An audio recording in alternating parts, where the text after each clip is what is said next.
Try this little test. Open your kitchen cabinet and look at your spice rack. What do you see? Dozens of tiny jars filled with dry flakes that may have been sitting there since last winter. Some still have a little life left in them. Others have lost much of the aroma they had when they were first harvested. Now imagine something different.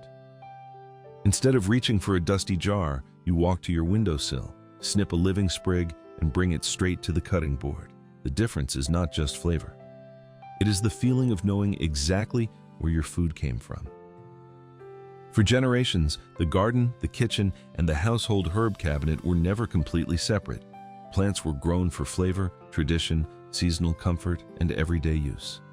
Then, little by little, we forgot how much could come from a single pot of soil. Today, we're bringing 15 remarkable herbs back into focus, but there's a reason I want you to stay until the very end. These aren't simply 15 plants to grow. Each one carries a forgotten story, a practical reason it earned a place in the kitchen, and a secret that makes it far more interesting than its ordinary appearance suggests. And the final herb may completely change the way you look at what a home garden can provide. So don't skip ahead. The most powerful transformation is waiting at the end. Let's get started. Number 15, thyme, the tiny survivor with a massive history. Thyme is one of the physically smallest plants you will ever invite into your home. But do not let its delicate size deceive you. Drop a single, freshly cut sprig into a skillet of sizzling butter or tuck it beneath the skin of a roasting chicken, and your kitchen is instantly flooded with a warm, peppery, rustic aroma. It smells exactly like a late afternoon on the Mediterranean coast, possessing the rare ability to give the most inexpensive ingredients a profound, savory depth. In ancient cultures, however, our ancestors did not just grow this plant to make a better steak.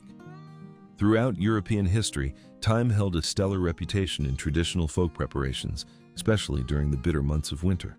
When freezing winds brought seasonal chest colds, a steeped cup of fresh thyme tea, often mixed with raw honey, was a comforting household staple. Long before it was reduced to a dried powder on a supermarket rack, people understood this was a plant you kept as close to the hearth as possible. This is where history meets the laboratory. Modern science eventually isolated the specific chemical compound responsible for that distinct scent: thymol.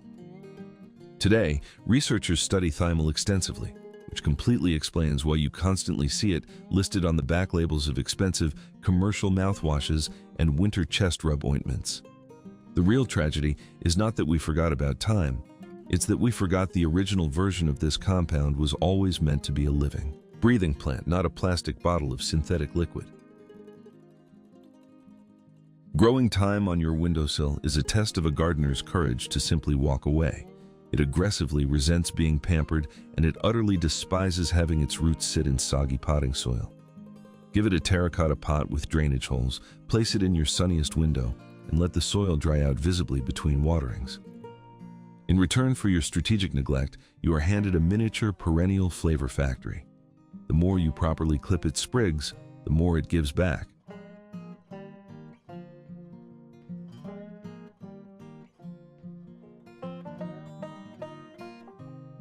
Number 14, parsley, the forgotten food. Close your eyes and picture parsley. You likely see a lonely, wilted, curly green sprig sitting on the edge of a cheap diner plate, completely ignored right before the waitress scrapes it into the trash. The commercial supermarket culture has successfully turned parsley into a useless aesthetic decoration. But if you take a massive handful of fresh, flat-leaf parsley, chop it finely with garlic, olive oil, and lemon zest to make a vibrant gremolata, you understand its true power. Spooned over grilled fish, it cuts through heavy fats like a knife and completely wakes up your palate. Our modern, careless waste of this plant would baffle the cooks of the ancient world. In traditional culinary histories, parsley was never a garnish. It was a foundational ingredient, consumed in massive quantities. Consider the legendary Middle Eastern dish, tabbouleh. In that recipe, parsley doesn't sit politely next to the food. It is the food. And this brings us to the great modern disconnect. Parsley isn't just about delivering a bright, grassy flavor.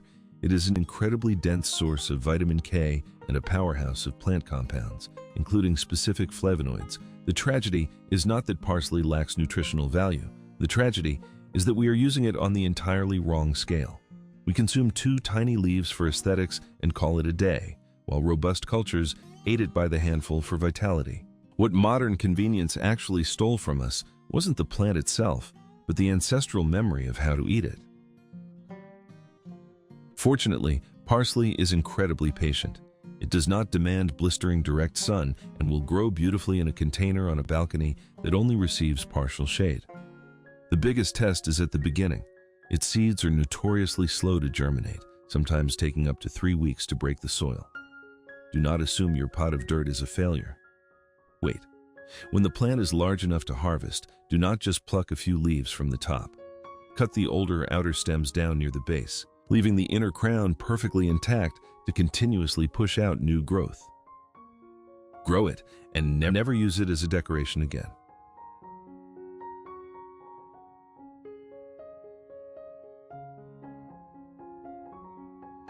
Number 13. Mint, the unkillable survivor. Mint is not just a flavor, it is a physical strike to your senses. Pluck a fresh peppermint leaf, crush it gently between your fingers, and drop it into a glass of iced lemon water, or slice it thinly into a summer cucumber salad. It instantly delivers an explosive, cooling sensation that no synthetic chewing gum or artificially flavored supermarket syrup could ever replicate. It is the taste of pure, unadulterated freshness. This fierce vitality made mint a constant companion to human civilization for millennia.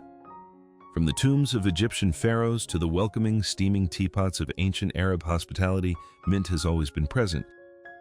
But our ancestors didn't just use it to freshen their breath. Following incredibly heavy, fat-laden feasts, a highly concentrated cup of strong mint tea was the mandatory ritual to settle the stomach and cut through the physical heaviness of the meal.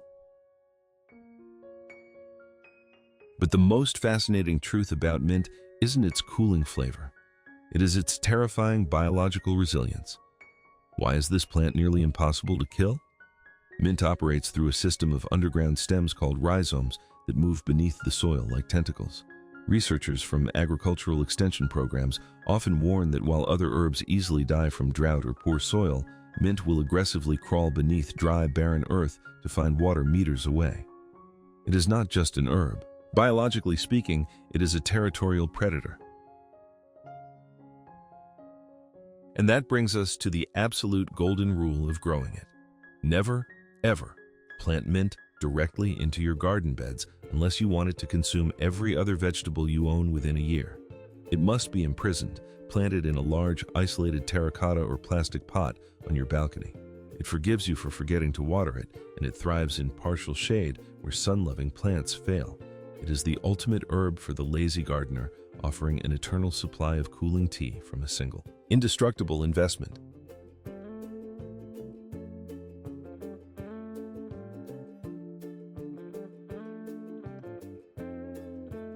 Number 12.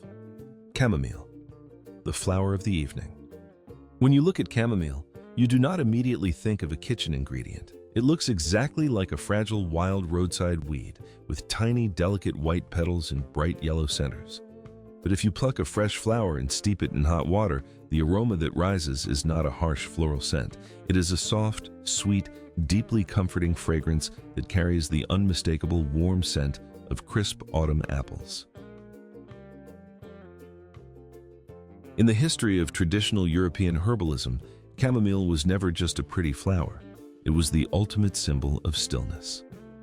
For generations, grandmothers and mothers spent hours on warm summer mornings carefully harvesting hundreds of these tiny blossoms, drying them on mesh screens in the attic.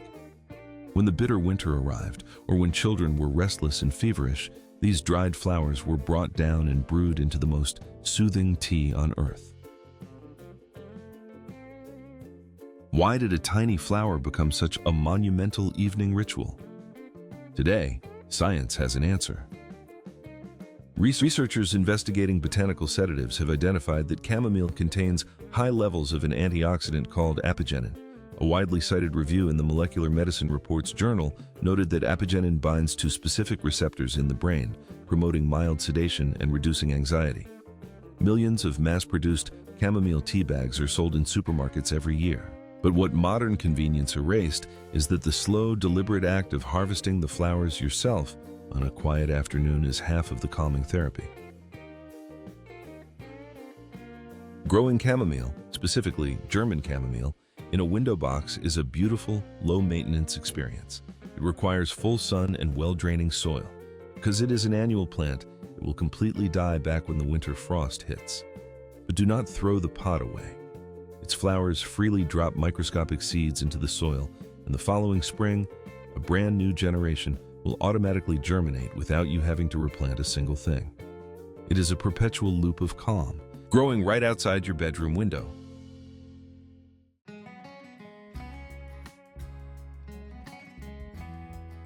But before we continue the countdown, there is something we need to be incredibly honest about.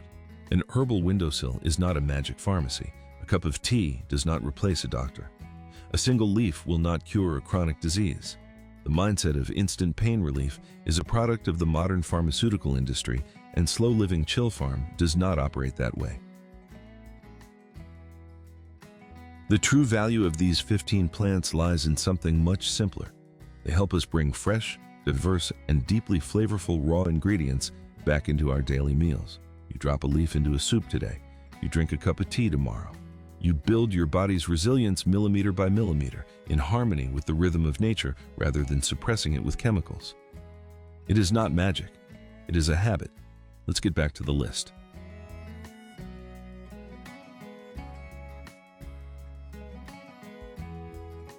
Number 11, ginger, the underground furnace. Ginger carries the flavor of explosive warmth. Simply crush a slice of fresh ginger and drop it into a steaming bowl of broth, or julienne it into a hot wok with beef, and its sharp, peppery heat instantly wakes up every sense in your body. Without this root, half of the Asian culinary heritage would instantly become flat, cold, and entirely uninteresting.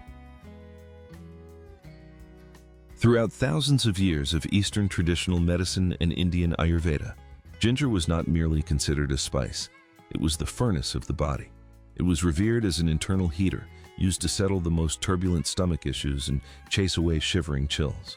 Long before the invention of synthetic motion sickness pills, ancient sailors on brutal, storm-tossed voyages would hold a thin slice of raw ginger under their tongues to survive days of relentless seasickness.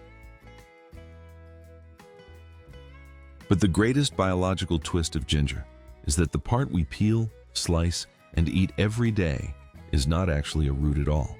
It is a rhizome, a modified, swollen stem that grows horizontally underground to store immense energy.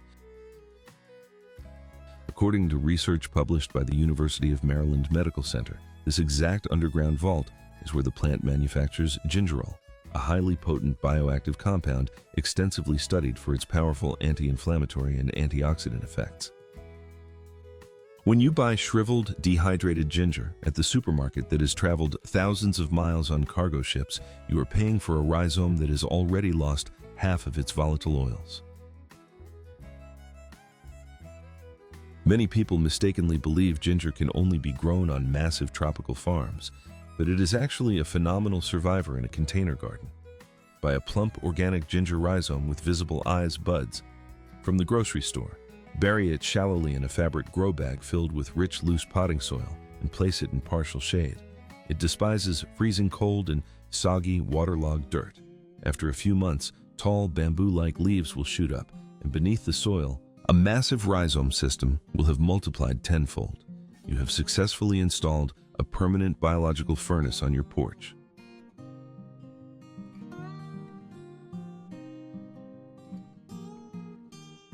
Number 10, sage, the kitchen philosopher.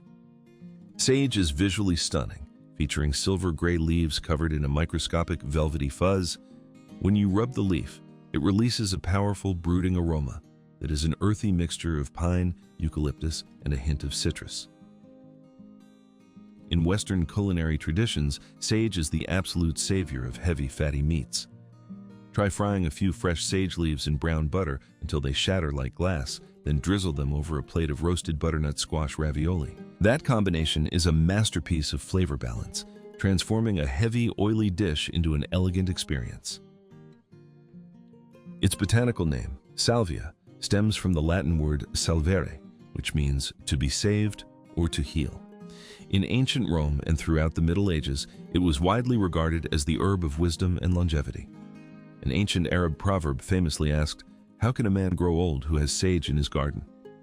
Our ancestors heavily utilized sage in massive feasts, not just for its robust flavor, but because they inherently knew it helped the body comfortably digest heavy, fatty foods that would otherwise cause severe discomfort. The most fascinating truth about sage is that it is a highly divisive flavor. If you use a heavy hand, its intense piney aroma can completely swallow an entire dish, leaving it tasting bitter and medicinal. The true wisdom of sage isn't that it cures every disease, as medieval legends claimed. It is that it teaches the cook the absolute art of restraint. A tiny amount creates culinary magic. Too much ruins the pot. Much like thyme and rosemary, sage is native to the dry, rocky Mediterranean coast. This means it demands dry feet. Plant it in a large terracotta pot, give it full blazing sunlight, and absolutely do not overwater it. It is a hardy perennial. If you respect its need for dry soil, a single pot of sage will survive harsh winters and provide you with fresh, velvety leaves year after year, standing as a silver-haired survivor on your balcony.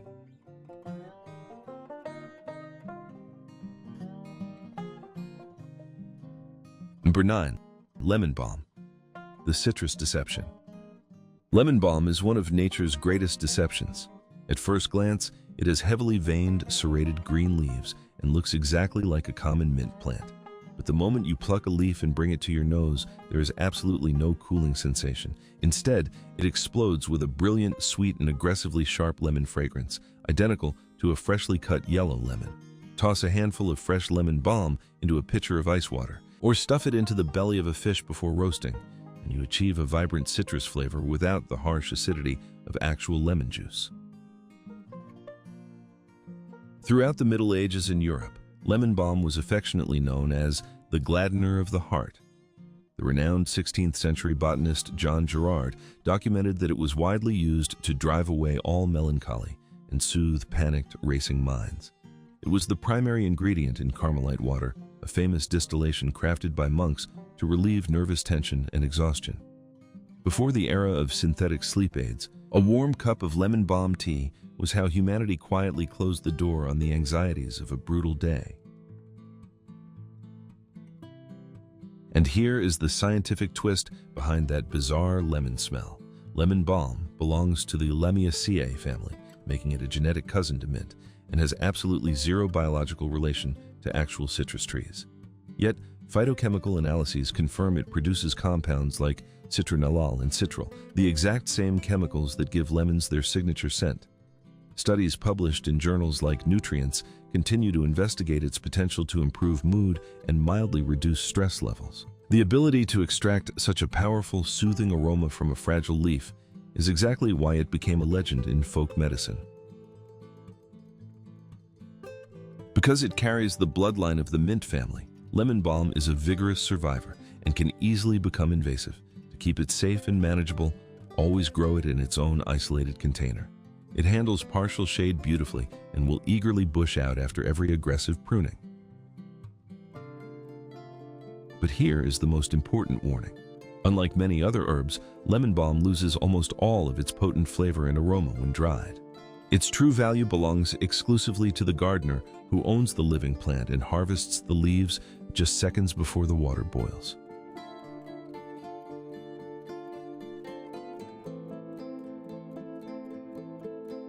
Number 8. Cilantro, the genetic divide. Cilantro, coriander leaves, is arguably the most fiercely debated flavor in the entire culinary world. For half the population, chopping a handful of fresh cilantro into a bowl of guacamole or scattering it over a hot bowl of Vietnamese pho delivers a bright, peppery, citrus-like explosion that completely elevates the dish.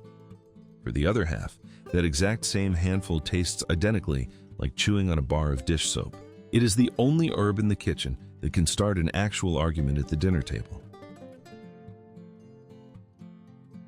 But long before it became a controversial taco garnish, cilantro was an absolute titan of ancient commerce and preservation.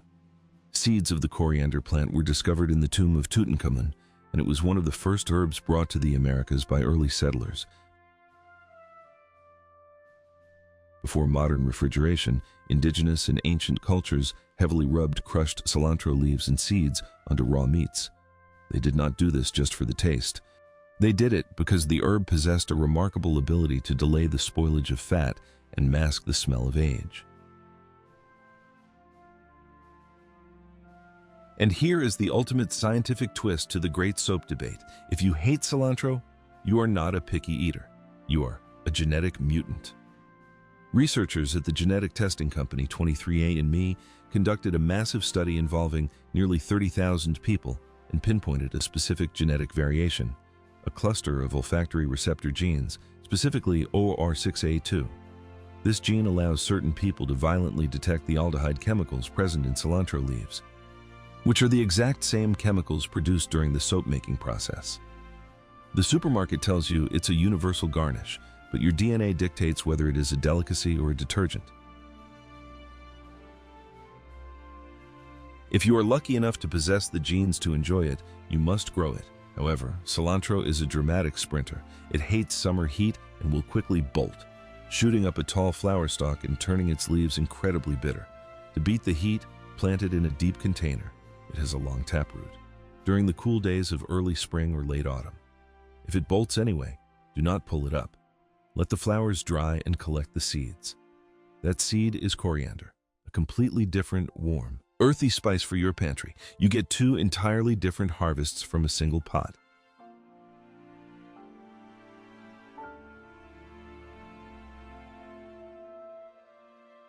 Number 7. Rosemary, the herb of memory. Rosemary looks less like an herb and more like a miniature, rugged evergreen tree. Its needles are tough, leathery, and dark green. When you strip those needles off the woody stem and chop them fine, they release a heavy, intoxicating aroma of pinewood, lemon, and roasted nuts. Throwing a sprig of rosemary into a pan of roasting potatoes with olive oil and coarse salt is a culinary ritual that transforms a cheap root vegetable into a rustic, incredibly aromatic masterpiece. But the true identity of rosemary goes far beyond the roasting pan. For thousands of years, this plant was universally known as the herb of remembrance. In ancient Greece, students preparing for arduous examinations would weave sprigs of rosemary into their hair, believing the scent stimulated their brains. In medieval Europe, mourners would throw sprigs of it into graves to signify that the departed would not be forgotten, while brides wore it in their hair to remember the families they were leaving behind. It was woven deeply into the emotional fabric of human history. Was this ancient association with memory just romantic folklore? In 2012, researchers at Northumbria University put this exact myth to the test. They placed subjects in a room infused with the essential oil of rosemary and tested their cognitive performance. The results were startling. Exposure to the aroma of rosemary, specifically a compound called 1,8-cineole, significantly improved the subject's speed and accuracy in memory tests. The ancient Greeks did not need a laboratory to understand what their bodies already told them. Today, companies sell you tiny glass vials of essential oil for $20, completely isolating the scent from the soul of the living plant. You do not need to buy an expensive vial. A living rosemary bush is a fiercely independent survivor. Native to the rocky sea cliffs of the Mediterranean, its name translates to dew of the sea. It thrives on neglect. Planted in a large, heavy pot with sandy, well-draining soil, it demands full, blistering sun and absolutely hates sitting in water. Treat it like a desert plant. It grows slowly, but eventually, it will form a massive, woody shrub on your balcony, providing you with a lifetime of flavor, fragrance, and perhaps a slightly sharper memory.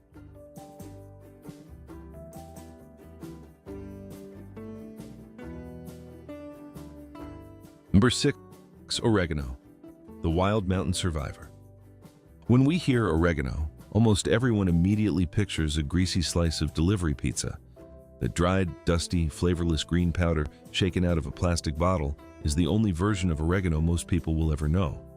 But if you take a fresh, velvety leaf of true Mediterranean oregano and crush it, the scent is shockingly fierce. It is pungent, spicy, slightly bitter, and aggressively loud.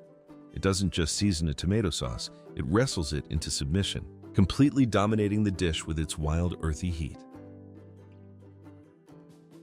Before it was reduced to a cheap pizza topping, oregano was considered a formidable protective herb. The name itself comes from the Greek words oros, mountain, and ganos, joy, the joy of the mountain. Ancient shepherds observed that sheep grazing on wild oregano rarely fell ill. Long before modern sanitation, robust Mediterranean cultures used heavy amounts of this herb in their daily cooking to preserve foods in the blistering heat and to physically fortify themselves against seasonal illnesses. The science behind this mountain joy is incredibly potent. Oregano is packed with two powerful phenol compounds, carvacrol and thymol, the same compound found in thyme.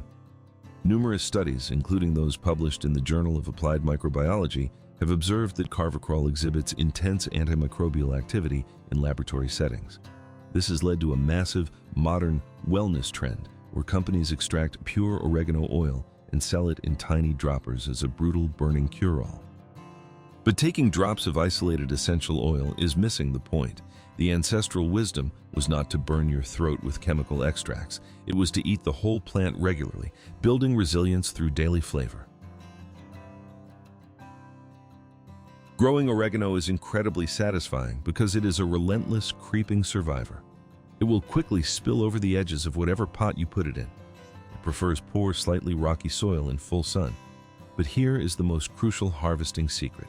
Oregano is one of the very few herbs that actually tastes better and more intense when dried, provided you do it yourself. Cut long stems just before the plant flowers. Hang them upside down in a warm, dark place for a week. And then crumble the dried leaves into a glass jar. You will never buy the dusty supermarket version again.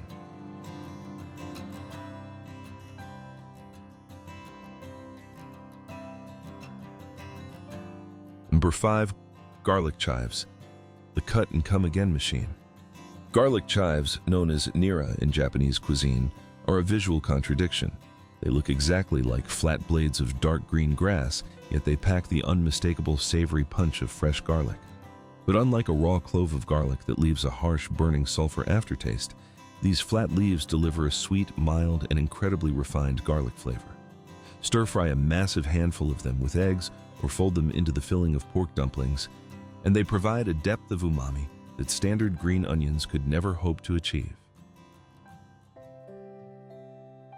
In traditional East Asian agrarian societies, garlic chives were considered the ultimate peasant food, but in the best possible way. They were known as a warming food, believed to stimulate blood flow and combat physical fatigue after brutal days working in the fields. Because they grew relentlessly in almost any condition, they were the reliable backbone of the daily diet when other crops failed. They provided intense, rich flavor to families who could not afford expensive meats or imported spices. Today, the commercial supermarket system completely abuses this plant. If you can even find garlic chives in a Western grocery store, they're usually wrapped in suffocating plastic, already turning slimy and yellow, and sold at an absurd premium as an exotic Asian herb. The lie the supermarket tells you is that this is a fragile, expensive specialty item. The truth is that garlic chives are biologically engineered to be one of the most indestructible, high-yielding perennial vegetables on the planet. They are a weed that tastes like a delicacy. If you have a single pot on your balcony, you can completely bypass the grocery store's plastic waste. Plant a clump of garlic chive bulbs in a wide container. They are incredibly tolerant of poor light, thriving in both full sun and partial shade. But their greatest superpower is their harvest cycle. When you need garlic flavor, take a pair of scissors and cut the entire plant down, leaving just 1 inch of green above the soil. Within days, it will violently push up new blades. You can harvest the exact same pot 4, 5, or 6 times a season, year after year. It is a cut-and-come-again machine that never stops printing flavor.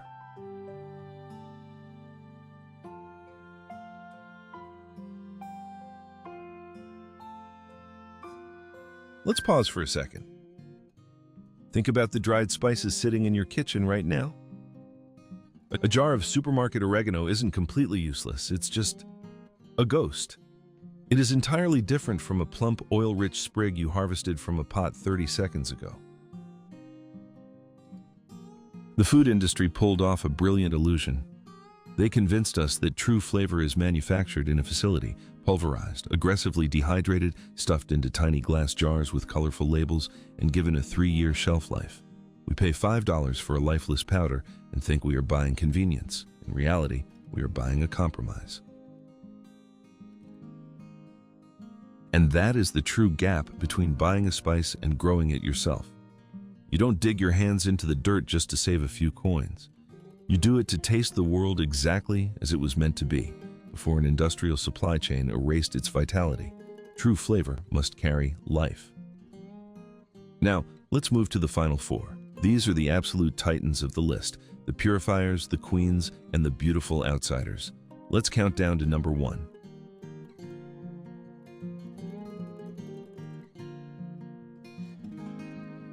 Number 4, lemongrass, the tropical giant in a pot.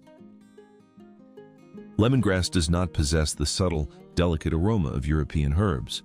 It is loud, vibrant, and unapologetically tropical. When you take a heavy knife and smash the pale, woody base of a lemongrass stalk, the fibrous layers break open to release an intoxicating, sharp perfume of sweet lemon, ginger, and wild mint. Dropped into a simmering pot of Thai tom yum soup or Vietnamese beef broth, it completely transforms the liquid, cutting through rich bone marrow fats and leaving a clean, floral brightness that no other plant can replicate. In Southeast Asian and Indian folk traditions, lemongrass was highly respected as an internal and external shield. Boiled into a strong, fragrant tea, it was the traditional remedy used to break severe fevers and flush the body of exhaustion after long days in the monsoon rains. But its power extended far beyond the kitchen. Bundles of fresh lemongrass were hung around windows and doorways, serving as an invisible aromatic armor to protect households from dense swarms of tropical mosquitoes. This ancient armor is backed by incredibly precise biochemistry. The essential oil of lemongrass is exceptionally high in citronellal and geraniol. A study published in the Journal of Vector Ecology documented that these specific compounds actively mask the lactic acid and carbon dioxide humans exhale, effectively blinding mosquitoes to our presence. The commercial industry isolates these chemicals to create synthetic, sticky bug sprays that wash off in an hour. The ancestral method was much simpler. Grow the armor yourself, eat it daily, and let the plant defend your patio. Despite its exotic reputation, lemongrass is a remarkably aggressive survivor in a container. You don't even need to buy seeds. Buy a fresh, firm stalk from the grocery store, place the root end in a glass of water on your windowsill, and wait a week until white roots emerge. Then, plant it in a large, deep pot in full sun. It is a heavy drinker, so keep the soil consistently moist. By midsummer, that single stalk will have exploded into a towering, 3-foot-tall fountain of razor-sharp green leaves. You get world-class soup broth in a biological mosquito net, all from a grocery store scrap.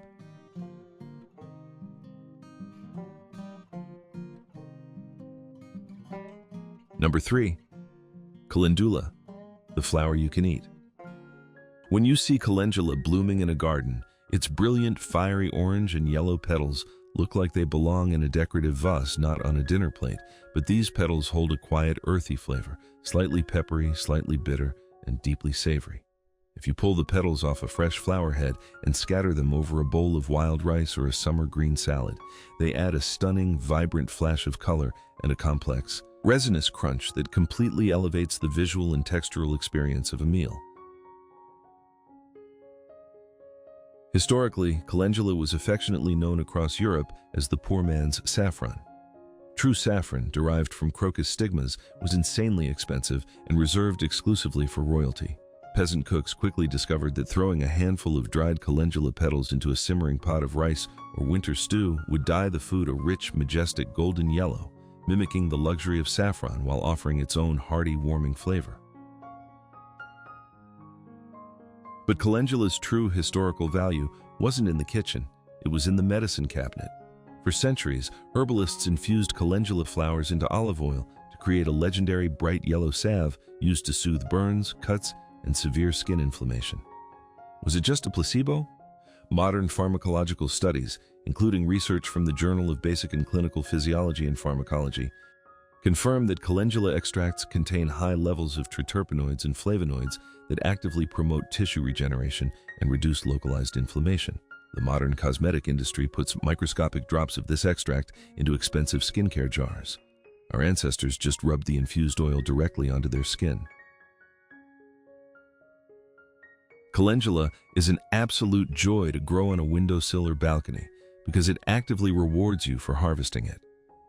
Plant the seeds in a moderate-sized pot with average soil. It prefers cooler temperatures, making it a perfect spring or early autumn crop. Here is the golden rule. You must practice deadheading. The more frequently you snip off the fully open flowers to use in your salads or to dry for tea, the more the plant will aggressively produce new buds. It is a self-replenishing factory of edible gold.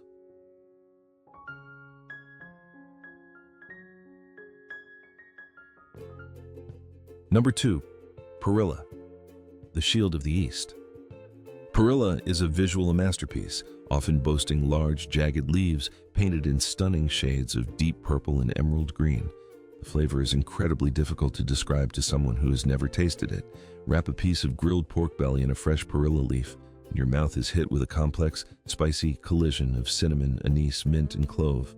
It is an astringent, aggressively flavorful leaf that cuts through heavy, oily proteins and leaves the palate feeling instantly clean.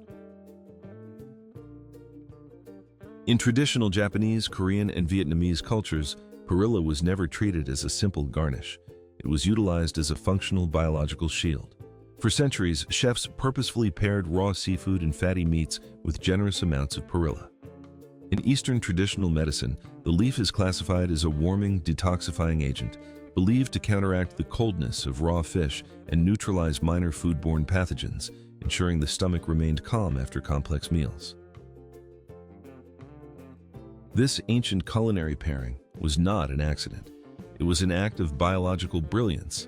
Modern biochemical analyses reveal that perilla leaves are extraordinarily high in rosmarinic acid and perillaldehyde.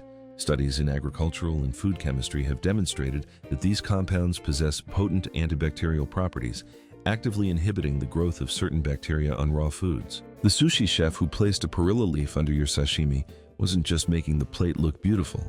He was historically providing you with an edible, antibacterial shield. Perilla is a robust, relentless annual that thrives in the extreme heat of midsummer, exactly when cool weather herbs like cilantro wither and die. Plant it in a wide pot and give it plenty of water. As it grows, harvest the large outer leaves, leaving the top to continue reaching upward. A single healthy plant can grow up to 3 feet tall in a container. Be warned, at the end of the season, it will drop hundreds of tiny seeds. If you don't catch them, you will have a forest of purple leaves taking over your balcony the following spring.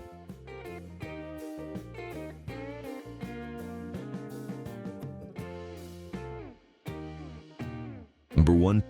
Tulsi, the sacred herb of the home. Tulsi, or holy basil, looks somewhat similar to the sweet Italian basil you put on a pizza, but the resemblance stops the moment you smell it. Crush a leaf of tulsi, and you are hit with a spicy, intoxicating wave of clove, black pepper, and sharp peppermint. While it can be used in spicy stir-fries, its true culinary destiny is in the teapot.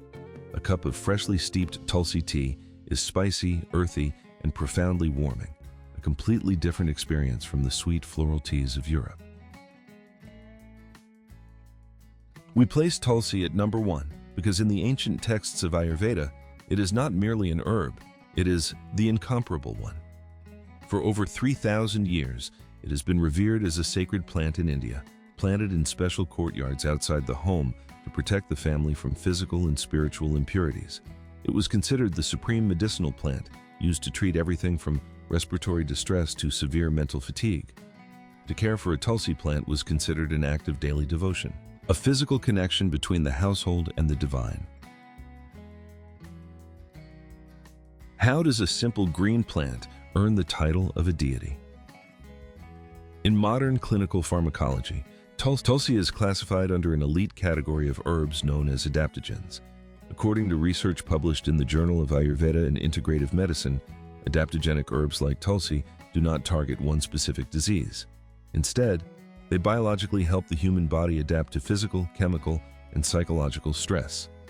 They help regulate cortisol levels and stabilize the nervous system. The ancient Indians called it sacred. Modern science calls it an anti-stress powerhouse. Growing Tulsi is the ultimate act of slow living. It requires warmth, brilliant sunlight, and a well-draining pot. It is slightly more delicate than wild mint or oregano, demanding that you actually pay attention to it, and perhaps that is exactly the point. When you step out onto your balcony every morning, run your hands through the spicy leaves, and harvest a small handful to brew your morning tea, you are doing exactly what humanity has done for millennia. You are grounding yourself before the chaos of the day begins.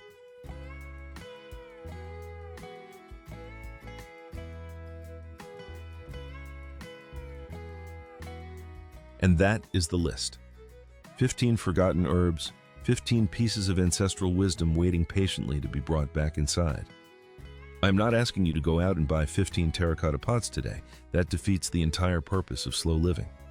I'm asking you to pick just one. By reclaiming those 15 forgotten herbs, you have successfully rescued the soul of your kitchen. You have proven that you no longer need to rely on the industrial food system for your flavor or your medicine. But a deeply flavorful pot of stew still needs actual substance. While your Windowsill apothecary provides the perfect seasoning, the bulk of your meals, the heavy sustaining calories, is likely still completely tied to the commercial grocery store. If we are going to stop renting our spices, it is time we stop renting our food. True independence means stepping away from the windowsill, walking out into the garden, and breaking free from the commercial seed companies that force you to buy from them every single spring. Let's move from the apothecary to the homestead.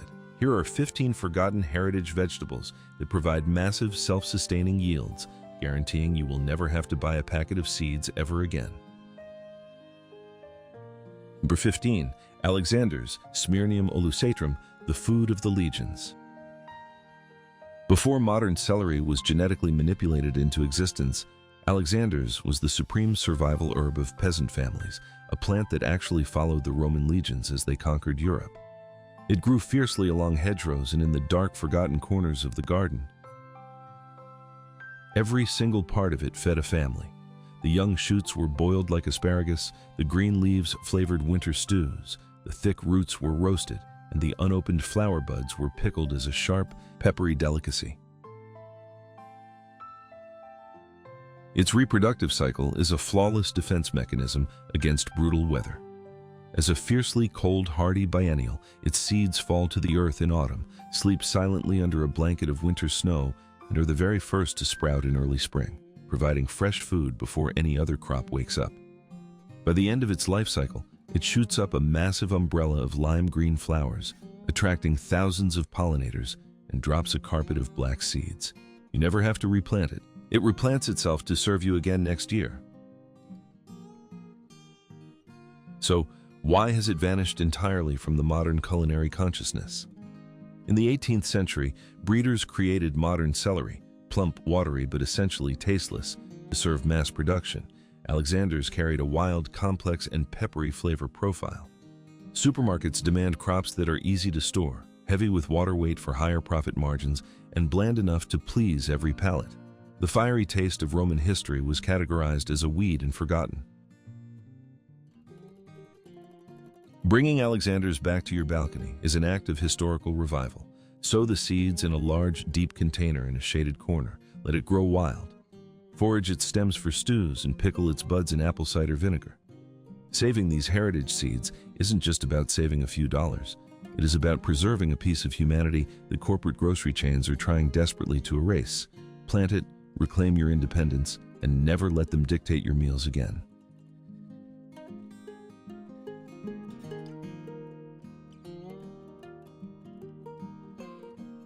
Number 14. Oaxacan green dent corn, the emeralds of the ancient land.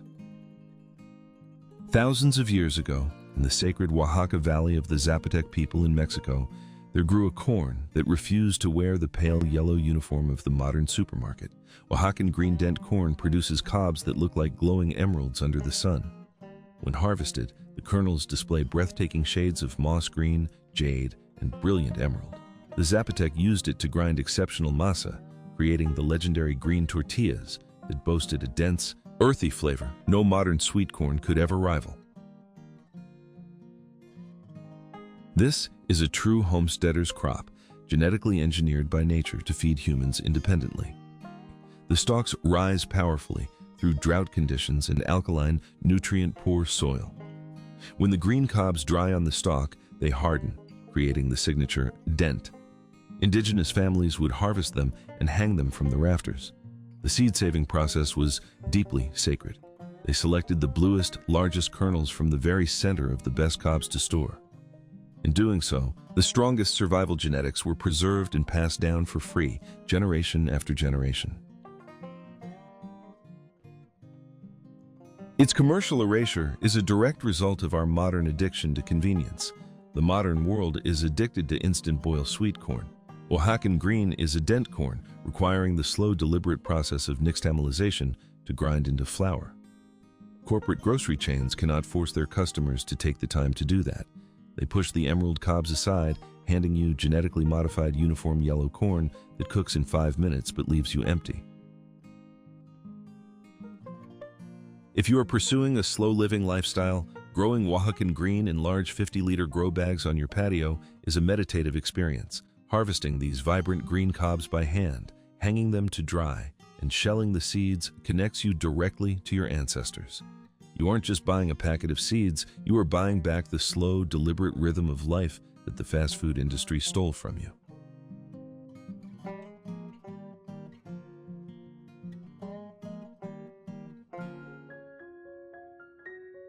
Number 13, purple potted peas, blouse chokers, nature's marker. During the golden age of 18th century Dutch kitchen gardens, the purple potted pea was the undisputed queen of the trellis. While regular green peas camouflage themselves deep within the foliage, these brilliant deep purple pods hang in plain sight like amethysts. They are not just beautiful.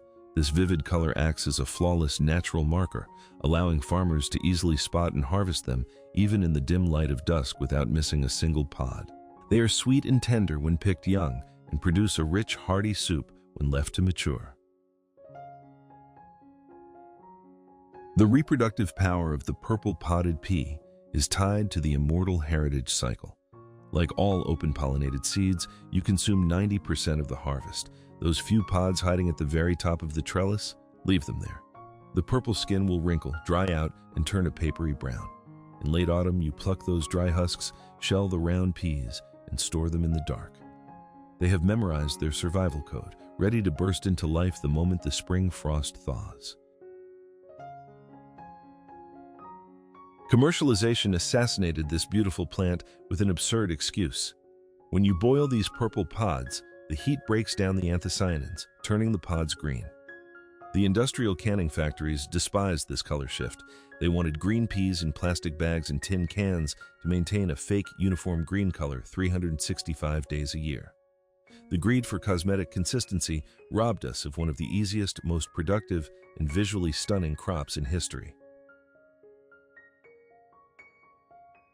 To turn your balcony into a living painting, simply sow these seeds in a long planter box and give them a net to climb.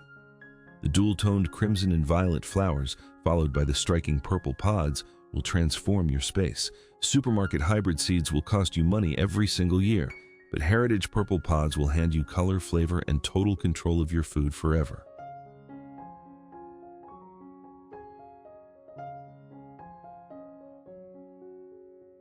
Number 12. Celtis, stem lettuce, the forgotten jade sword.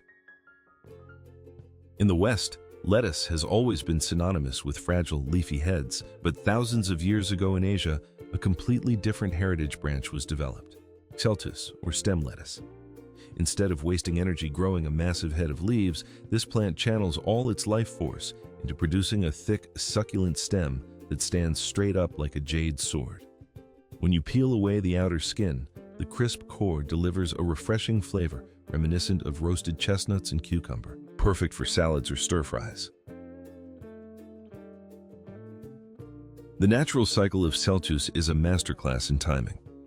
while normal leafy lettuce easily bolts and turns bitterly unedible at the first sign of summer heat. Celtis uses that exact growth spurt to fatten its stem. You can harvest it slowly, plucking the lower leaves for fresh eating while the plant continues to reach for the sky. When the stem reaches its peak, you leave 1 or 2 strong plants in the pot to bloom into yellow flowers and release thousands of parachute-like seeds into the wind. Save those seeds for the fall planting, and the cycle continues infinitely.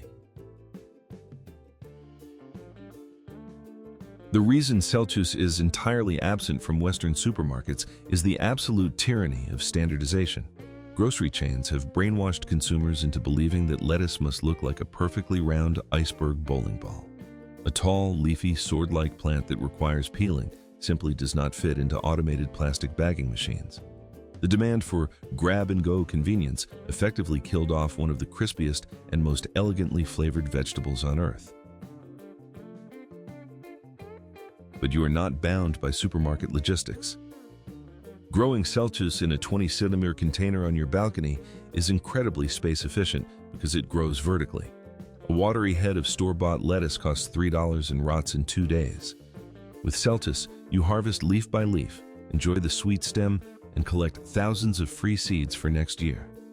Self-sufficiency has never tasted so crisp.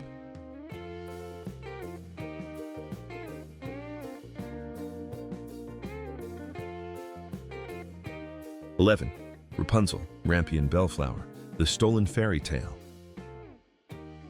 You know the Grimm brothers' fairy tale of Rapunzel, the princess with the golden hair. But did you know Rapunzel is actually the name of a vegetable? Its botanical name is Rampion. In medieval Europe, the pregnant mother in the story craved this specific plant so desperately that her husband scaled a witch's wall just to steal it. The young leaves of Rapunzel taste as sweet as butter lettuce, while the pure white taproot beneath the soil is as nutty and crunchy as a roasted chestnut. It was once the most prized crop in monastery gardens. The allure of Rapunzel lies in its beauty and generosity. It is a masterful biennial survivor. The first year, it focuses entirely on plumping its root. If you choose not to harvest it, the second year it shoots upward, blooming into spectacular, vivid violet bell-shaped flowers that attract countless bees. From these flowers, millions of seeds, as fine as dust, are born. You simply shake the dried flower head over a pot of soil, and it sows itself, promising a new generation of sweet roots without costing you a single penny. Yet, its delicate nature was its fatal flaw in the eyes of agricultural tycoons. Rapunzel roots are small, and sowing its dust-like seeds requires the careful, deliberate touch of human hands. It violently rejects mechanization. You cannot drive a massive combine harvester over a field of Rapunzel. The industry abandoned it to make way for massive, tasteless turnips that were easy to rip out of the ground with machines. It was exiled from our dinner plates and left to survive only in the pages of children's books. Growing Rapunzel on your balcony is a purely magical experience. Sow the heritage seeds in a pot of loose loam.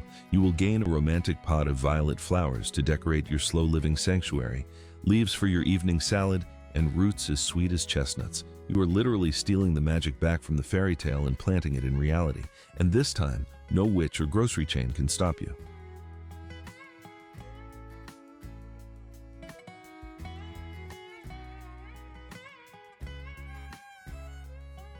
Before we move on to number 10, I need to stop and be absolutely straight with you. When you grow these heritage plants, there is a hard truth you must accept. Not every seed you press into the soil is going to grow.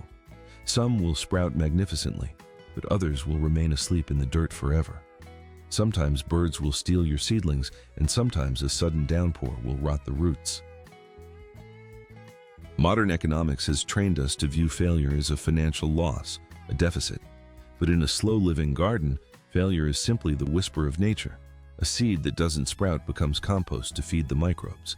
A seedling eaten by a caterpillar reminds you of ecological balance, that your garden is not a sterile laboratory. Do not be discouraged by an empty pot. The farmers of the past didn't curse the soil. They sowed extra seeds and let nature decide the rest. Embrace that imperfection, because it is exactly what makes every single leaf that does survive 1,000 times more precious.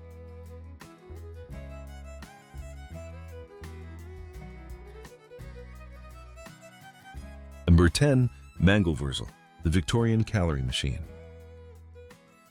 If a crown were to be awarded to the crop that produces the most massive amount of calories per square meter of soil, it would undoubtedly go to the Manglevurzil. The granddaddy of the modern sugar beet, this Victorian-era monster can grow to astronomical sizes, weighing up to 20 pounds each, glowing in vibrant shades of orange or crimson. Throughout the 19th century in England, it was the ultimate pantry bin of every farm, feeding humans through famines, brewing strong ales, and keeping cattle alive through long, brutal winters when not a single blade of grass could be found.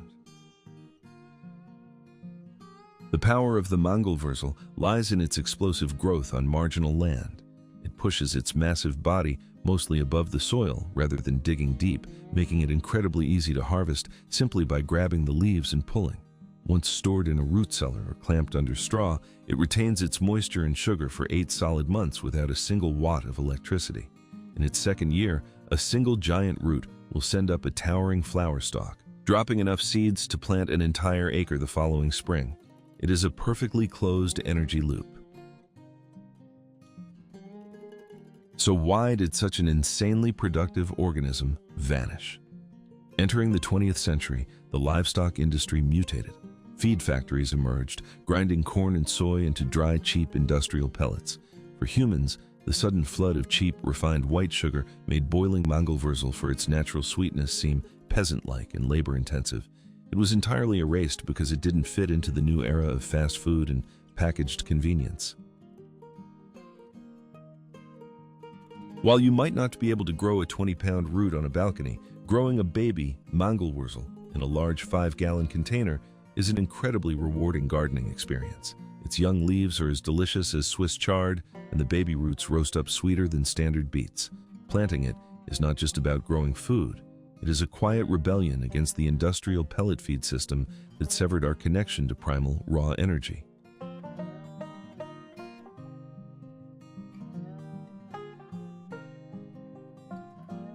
Number 9. Hamburg parsley, root parsley, the one ousted by the orange carrot.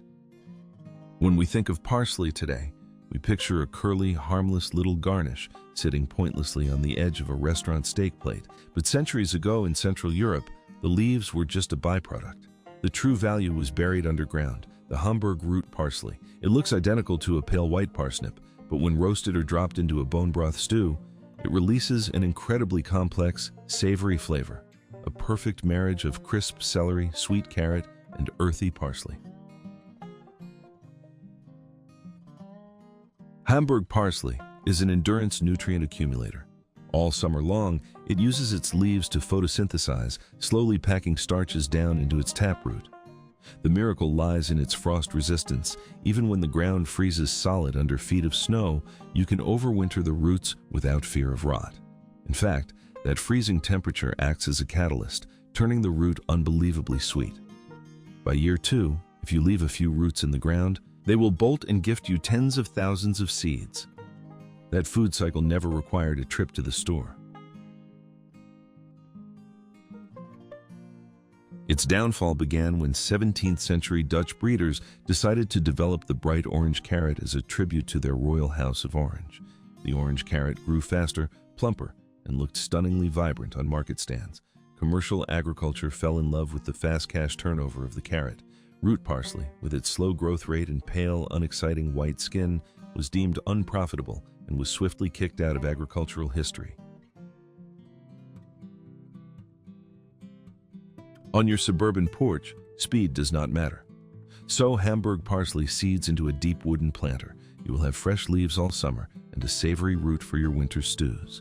Why pay $5 for a plastic jar of artificial bouillon powder filled with MSG when you can grow the original soup root and flavor your meals with the raw power of nature?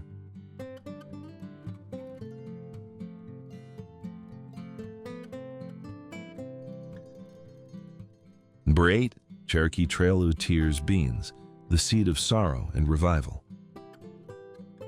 Here it is, the seed I promised you. There is not a single plant on this list that carries the heavy weight of history, quite like the Cherokee Trail of Tears bean. The name stems from the tragic events of 1838, when the U.S. government forced the indigenous Cherokee people to march thousands of miles through freezing snow to a barren reservation in Oklahoma. Thousands died along the way. During that death march, the survivors hid these tiny, jet-black beans deep in their pockets and within the seams of their blankets. It was not just food, it was the sheer will to survive. The Cherokee bean is a pole bean that champions endurance. It produces striking green pods with a purple blush that can be eaten fresh as snap beans or left to dry on the vine until the husks turn brittle, revealing the shiny black jewels inside. Its self-sustaining nature is a testament to survival. Give it a few bamboo poles and it will climb, endure the scorching sun, and yield enough protein to keep a family alive. Dry the pods, save the seeds in the dark, and you preserve the heartbeat of life for the next year. A handful of seeds walked through death and resurrected themselves eternally without the need for a single corporate laboratory. Modern seed conglomerates ignored it because it offered no monopoly. They cannot patent a seed that belongs to the heritage of humanity. Furthermore, as the Cherokee bean dries, it turns dark and wrinkled, failing to meet the artificially plump, shiny green standards supermarkets use to market to consumers. Commerce favors cosmetics, nature favors survival. With just a round pot and 3 bamboo poles tied into a teepee on your balcony, you can honor this legacy. Harvesting these dried beans for a rich winter soup delivers a hearty flavor that rivals any meat. This seed does not belong to corporations, it belongs to families who remember. By planting the Cherokee bean, you are not just growing a vegetable, you are stepping up to become a seed keeper of human history.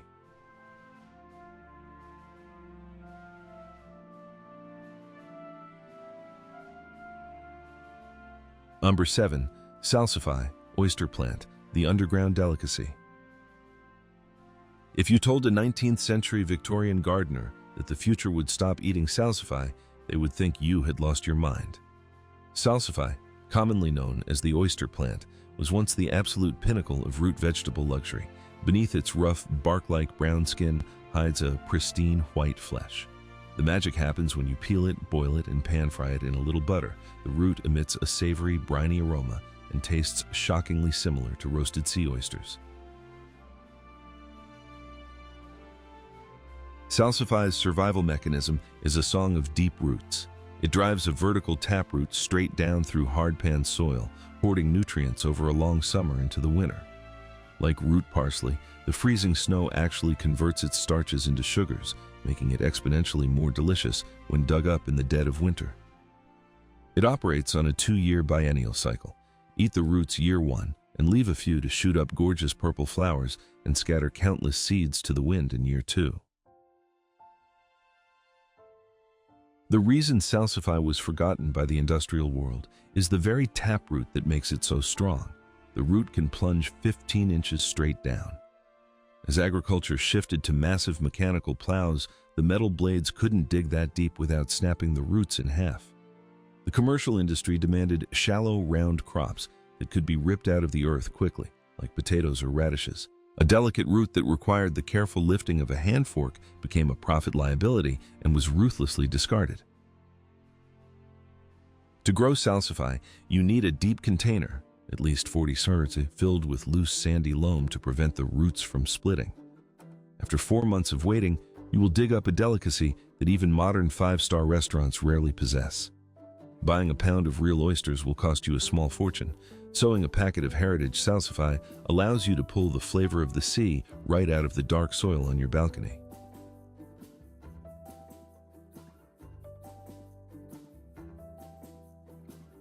While we are on the subject of underground delicacies, I want to share a small observation. Today, we are utterly obsessed with sterility. The vegetables we buy must be scrubbed pristine, flawless, and wrapped in shrink wrap. But slow-living gardening offers a profoundly different sensory experience. It is the moment you plunge your bare hands into the damp morning soil of autumn to search for the roots hiding beneath. Dirt packs under your fingernails, and the rich, earthy scent of earthworms and decaying leaves hits your lungs. That isn't dirt. That is the microbiome that has sustained life for billions of years. When you wash a knobby root you just dug from your own wooden planter, peel it, and cook dinner, the flavor isn't just chemical compounds. That flavor comes from sweat, from anticipation, and from the most primal connection between a human being and the earth. Allow yourself the luxury of getting dirty.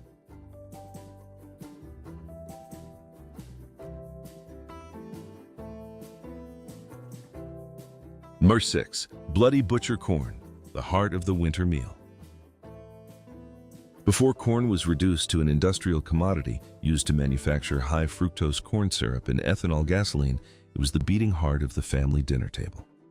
In 1845, the bloody butcher corn was naturally bred in the Appalachian Mountains. Its violent name comes from the striking blood-red kernels striped across a white cob. This is not instant sweet corn. This is a dent corn, meant to be ground into a rich, sweet, deeply flavored cornmeal that baked the cornbread which saved thousands of homesteads through blizzard-choked winters. The cycle of this open-pollinated corn is the absolute definition of independence. A farmer sowed the seeds in spring. The stalks grew 10 feet tall, battling the wind and pulling minerals from the earth. In autumn, they snapped off the blood-red cobs and dried them in the rafters. Most were ground for food, but they always selected the absolute largest, most vibrant cobs, shelled the seeds, and jarred them for the next year. One cob yielded hundreds of seeds. A family never had to purchase corn seed twice in 4 generations. But in 1930, everything changed permanently. Seed corporations introduced hybrid F1 corn and later patented GMOs. Hybrid seeds will not produce healthy true-to-type stalks if you save and replant them. Farmers were systematically stripped of their right to save seeds. The glorious crimson bloody butcher cobs were eradicated to make way for millions of acres of soulless, uniform yellow corn, strictly designed to force farmers to open their wallets and buy new seeds every single spring. If you have a small backyard or use large 50-liter grow bags, you can resurrect this heritage. Plant the corn in tight square blocks so the wind can naturally pollinate them. You will harvest deep red cobs that look like rustic art, ready to be ground into authentic meal. Stop renting your food from megacorporations. By saving a single blood-red cob, you are taking back the sovereignty of your dinner table.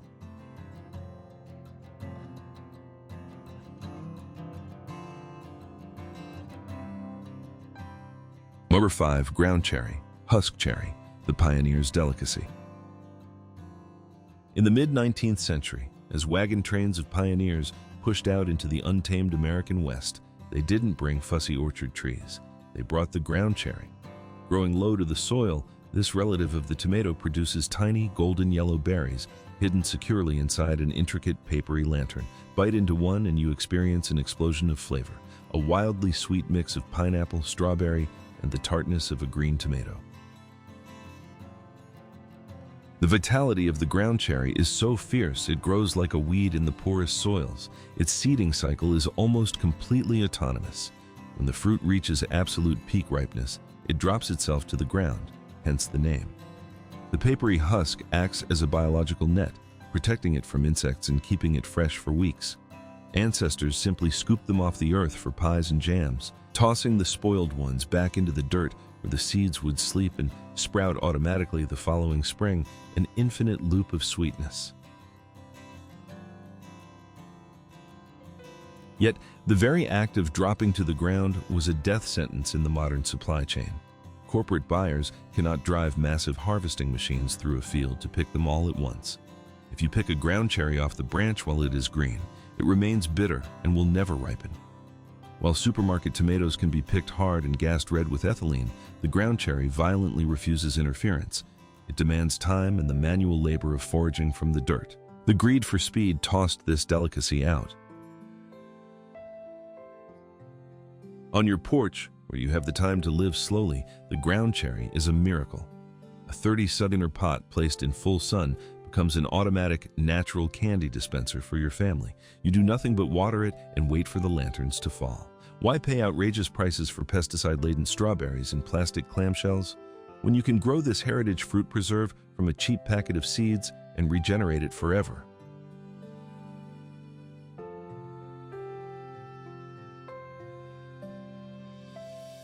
Number 4. Black Spanish radish, the treasure in the snow cellar.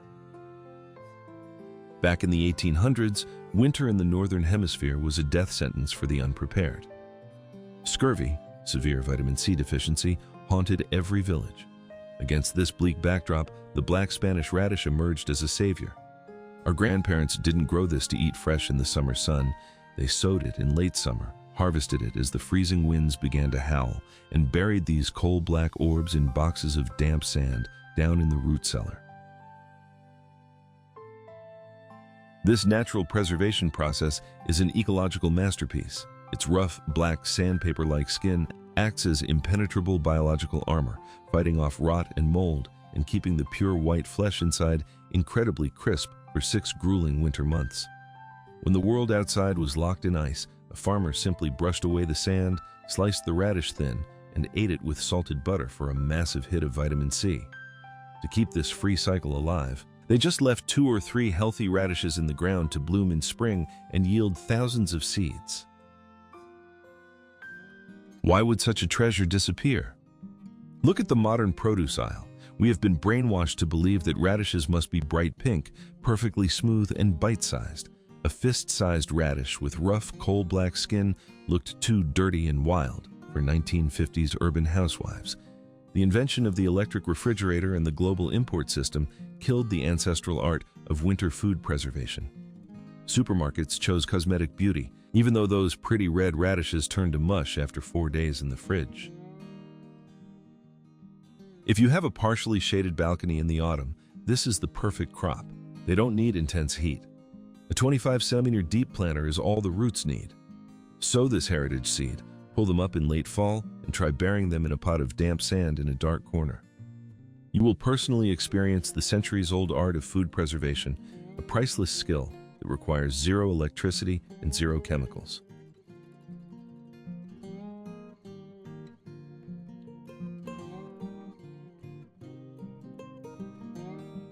Before we hit our final 3, let's talk about the passage of time. We live in a society that operates at the speed of a microwave. We expect next-day delivery and instant streaming. But when you step onto your balcony and put your hands in the soil, you have to leave that mindset at the door. A garden does not care about your schedule. It operates on the ancient rhythms of sunlight, soil, temperatures, and the slow unfurling of leaves. You cannot yell at a seed to make it sprout faster. You cannot pay a plant to ripen its fruit by tomorrow. This is why slow-living agriculture is so healing. It forces you to submit to a pace you do not control. It teaches you that waiting is not a waste of time. Waiting is the very process of growth. So when you plant these seeds, take a deep breath, step back and let the earth do its quiet, unhurried work.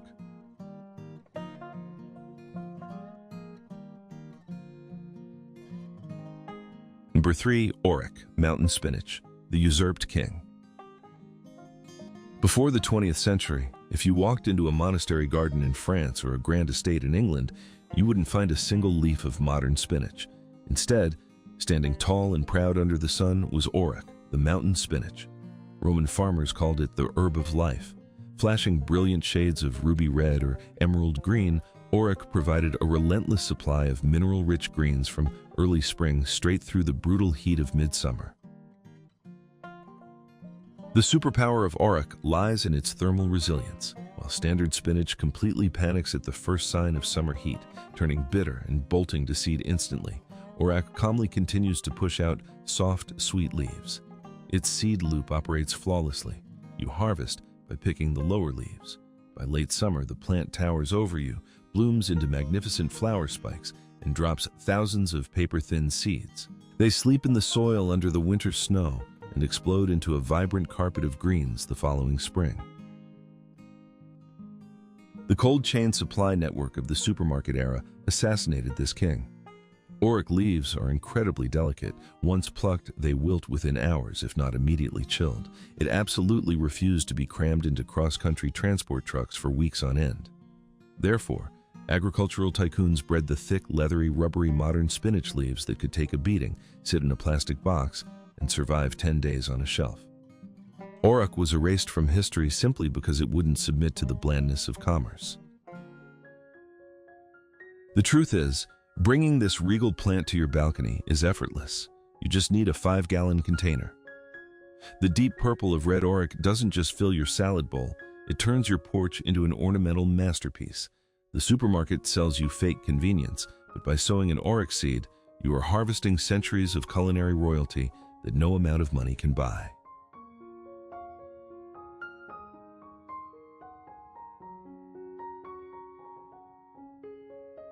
Number 2. Tepary beans, the desert survivor. Deep in the cracked, scorching Sonoran Desert of the American Southwest, where summer heat destroys almost all life, the indigenous Tohono O'odham people survived for thousands of years thanks to a biological miracle, the tepary bean. While other tribes faced starvation during severe droughts, their ancestors planted this bean on dry sand dunes, waiting for just 1 or 2 rare summer drizzles to trigger germination. Protein backbone that saved countless human lives through the most extreme climatic periods in history. The survival capacity of the tepary bean defies modern horticultural logic. Its roots plunge incredibly deep into the earth to hunt for the last molecules of moisture, while its leaves physically curl up during the day to stop water evaporation. In a rushed 60 to 80 days, it frantically blooms and produces pods packed with tiny, incredibly dense, high-protein beans. The heritage loop is simple. At the end of the harsh season, you pick the driest pods, shell them, and keep a handful of seeds in a cool jar. That is your food insurance policy for the next year, completely independent of the outside world. Its disappearance is a tragic tale of greed and industrialization. When massive dams and irrigation pipelines were built, commercial agriculture swiftly discarded the tepary. They switched to thirsty bean varieties that required daily flooding because their seeds grew larger, held more water weight, and sold for more money. The tepary's miraculous ability to survive without water suddenly became worthless to a supermarket system obsessed solely with visual size and scale. But you do not live in an industrial farm system. On your sun-baked balcony, where you might occasionally forget to water your pots, the tepary bean is a savior. Prepare a 30-centimeter deep container, mix the soil with plenty of sand and gravel for drainage, and plant these seeds. You will witness firsthand how nature teaches resilience. Stop buying canned beans soaked in chemical preservatives for $4. You are holding a seed that defeated the desert.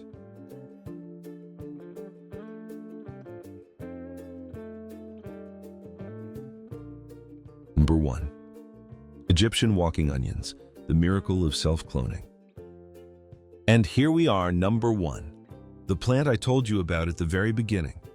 Before soggy, plastic-wrapped bunches of scallions dominated the refrigerator aisles, the Egyptian walking onion was the undisputed king of kitchen gardens from Europe to America.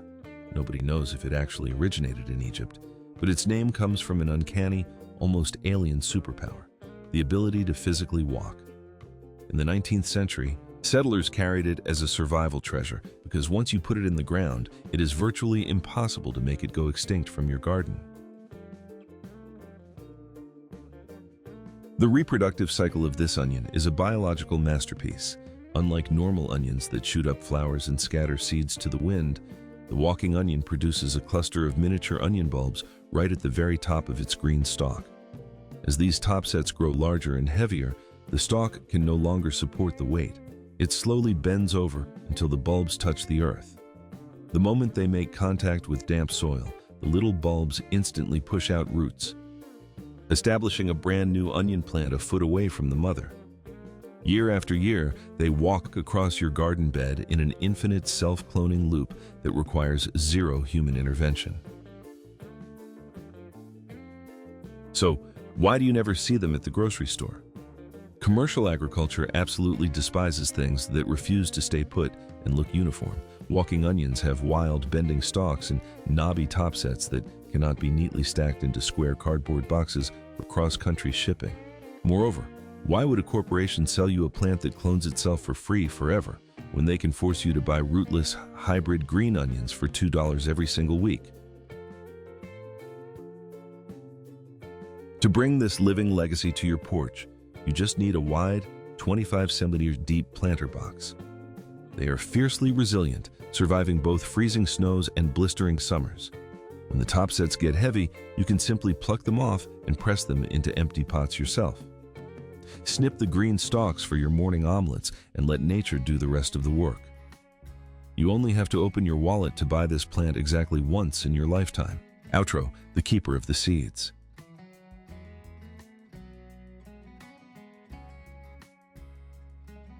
I am not asking you to rip up your entire life and turn your suburban balcony into a full-scale farming operation. I am not selling you doomsday fear. I am just asking you to pick one. Just one. That is how you start to take your independence back. Which of these 15 forgotten heritage plants are you going to reclaim this year? Let me know down in the comments. I read every single one. Securing those 15 heritage crops gives you the ultimate seed vault. You have successfully broken the chain of relying on commercial agriculture, ensuring you own your genetics for generations to come. But a glass jar full of immortal seeds, no matter how valuable, cannot feed your family in the dead of winter. When the soil freezes solid and your patio is completely shut down by the cold, potential energy means absolutely nothing. You need actual harvestable calories. True food sovereignty isn't just about possessing the ability to plant forever. It is about the physical reality of eating forever. We must transition our strategy from securing our genetics to building an impenetrable winter stockpile. Let's move from the seed vault to the root cellar. Here are 15 heavy-yielding container vegetables that will completely fill your pantry and sustain you all winter long. At number 15, daikon radish. Most people think of radishes as tiny spring vegetables that must be harvested within a few weeks. Daikon completely changes that perception. This long, crisp Asian radish is grown not for quick salads, but for producing large storage roots that can last well into winter when handled correctly. For gardeners who want to fill their pantry with dependable homegrown food, daikon is one of the easiest places to start. Unlike small round radishes, daikon needs room to grow downward. Choose a container that's at least 12 to 18 inches deep, holding 7 to 10 gallons of soil. A tall nursery pot or deep fabric grow bag works beautifully. Place it in full sun, keep the soil evenly moist, and the roots will push deep into the loose potting mix instead of becoming short and misshapen. It grows well across USDA zones 3 through 10, making it suitable for nearly every gardener in the United States in colder climates. Planting in late summer allows the roots to mature during the cool days of autumn, which dramatically improves both texture and flavor. One fascinating characteristic of daikon is that cool weather transforms it. As temperatures begin dropping, the plant slows its growth and stores more sugars in the root. The result is a radish that's noticeably milder, sweeter, and less peppery than one harvested during hot weather. That's exactly why experienced gardeners deliberately schedule their daikon harvest for late fall rather than rushing to pull it early. Once harvested, trim away the leaves and store the roots in a cool, humid location such as a basement, root cellar, or refrigerator. Properly stored, daikon can remain crisp for 2 to 4 months, providing fresh vegetables long after most summer crops have disappeared. Whether sliced into soups, roasted alongside potatoes, pickled, or grated fresh into salads, it's an incredibly versatile crop. More importantly, it's one of the simplest vegetables to grow if your goal is building a reliable winter pantry from nothing more than a few well-placed containers.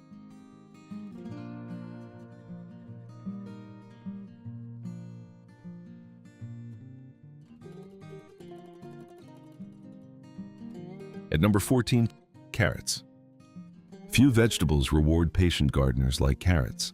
Freshly harvested carrots are already sweet, but the ones grown for autumn and winter storage become even better.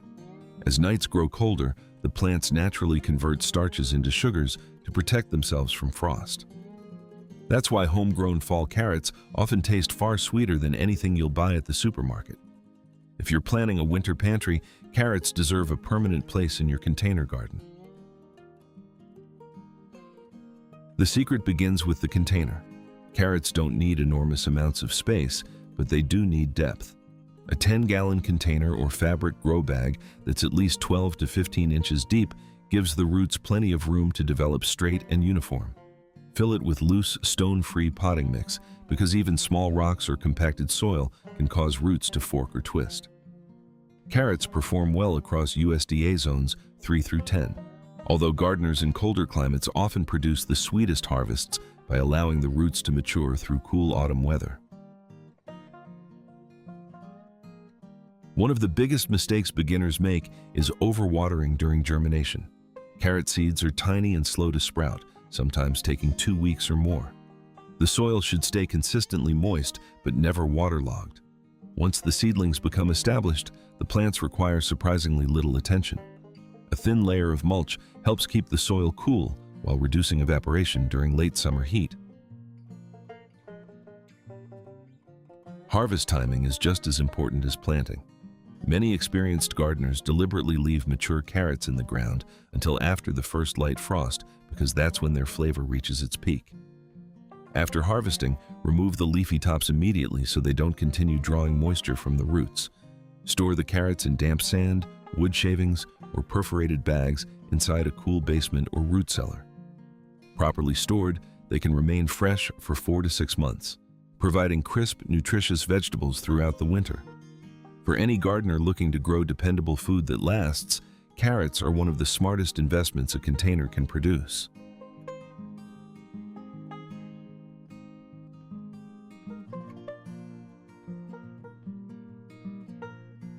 At number 13, beets. Beets are one of the few vegetables that give you 2 harvests from a single plant. Long before the roots reach full size, the tender green leaves can be picked for fresh salads or sautéed like spinach. Then, as autumn approaches, the swollen roots become one of the most reliable storage crops you can grow. That combination of immediate harvests and long-term food storage makes beets an excellent choice for gardeners who want every container to produce maximum value. Although beet roots grow underground, they don't require exceptionally deep containers. A 7 to 10-gallon pot with 10 to 12 inches of depth is usually enough for healthy root development. Loose, well-drained potting mix encourages smooth, rounded roots, while consistent moisture helps prevent woody or cracked beets. They adapt well across USDA zones 3 through 10, and like carrots, they actually benefit from cooler temperatures as the season progresses. One reason beets are so beginner-friendly is their resilience. They tolerate light frosts, recover well from changing weather, and rarely demand complicated care. Avoid excessive nitrogen fertilizer, which encourages large leafy tops at the expense of the root. Instead, focus on balanced nutrition and steady watering throughout the growing season. Every few weeks, harvest a handful of the outer leaves while leaving the center intact so the roots continue developing beneath the soil. When the roots reach about 2 to 3 inches in diameter, they're ready to harvest. Brush away loose soil, trim the greens to about 1 inch above the root, and store them without washing in a cool, humid location. Properly cured and stored, beets remain in excellent condition for 3 to 5 months, making them one of the most dependable vegetables for winter meals.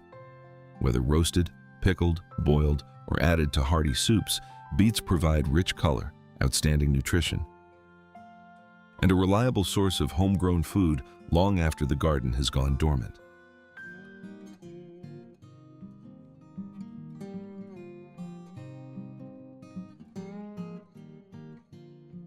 At number 12, turnips. Turnips are one of the most underrated vegetables in the garden. Many people see them as an old-fashioned crop, yet they've been feeding families through long winters for centuries. What makes turnips so valuable isn't just the root, it's the fact that every part of the plant is edible. While the roots are quietly growing beneath the soil, the leafy tops provide fresh greens throughout the season. By the time autumn arrives, you've already enjoyed multiple harvests before lifting the roots for winter storage. For gardeners looking to maximize every container, few vegetables offer this much value. Turnips grow surprisingly well in containers. A 7 to 10 gallon pot or grow bag, at least 10 to 12 inches deep, gives the roots plenty of room to develop into smooth, firm bulbs. They perform best in loose, fertile potting mix that drains well while holding enough moisture for steady growth. Turnips thrive across USDA zones 3 through 9, and unlike many summer vegetables, they actually welcome cooler weather. Seeds planted in late summer often produce sweeter, milder roots than those grown during spring because cool autumn temperatures reduce bitterness and improve texture. The key to growing excellent turnips is consistency. Keep the soil evenly moist throughout the growing season and avoid allowing it to dry out completely, which can lead to tough, woody roots. As the plants mature, harvest only a few outer leaves at a time so the roots continue storing energy underground. Many experienced gardeners intentionally leave turnips in the garden until after the first light frost because that brief exposure to cold encourages the roots to develop a noticeably sweeter flavor. When harvest time arrives, trim the leafy tops to about an inch above the root and brush away excess soil without washing them. Stored in a cool, humid basement or root cellar, healthy turnips remain fresh for 4 to 5 months. Whether mashed, roasted, added to hearty soups, or slow-cooked in winter stews, they're one of the simplest and most dependable vegetables you can grow if your goal is filling the pantry with homegrown food that lasts.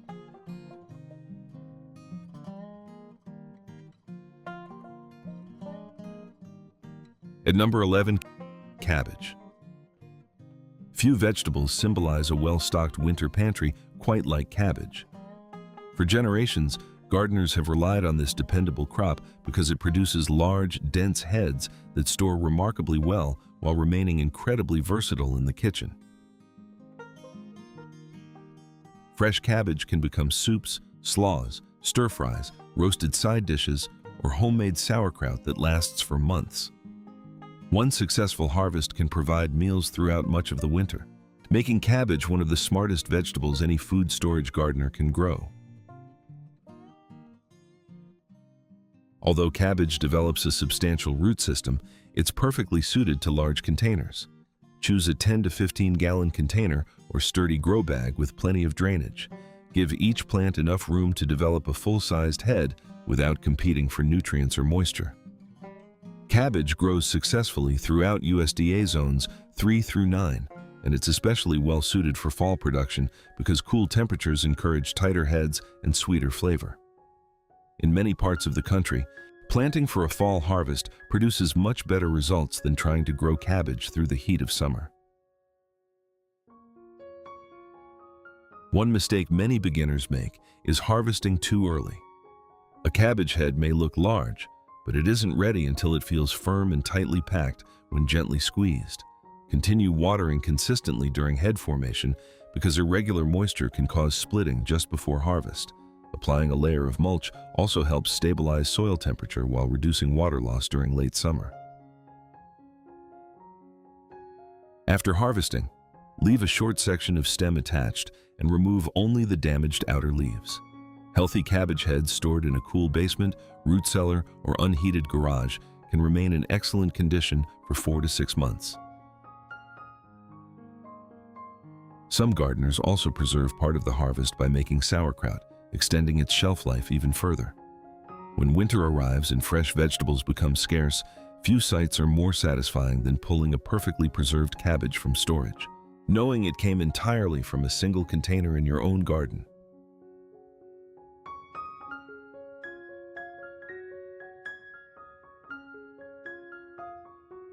That covers our first group of fresh winter harvests. Which of these cold hardy roots are you planning to grow? Let me know in the comments below. But building a true winter pantry isn't just about storing root vegetables and leafy greens.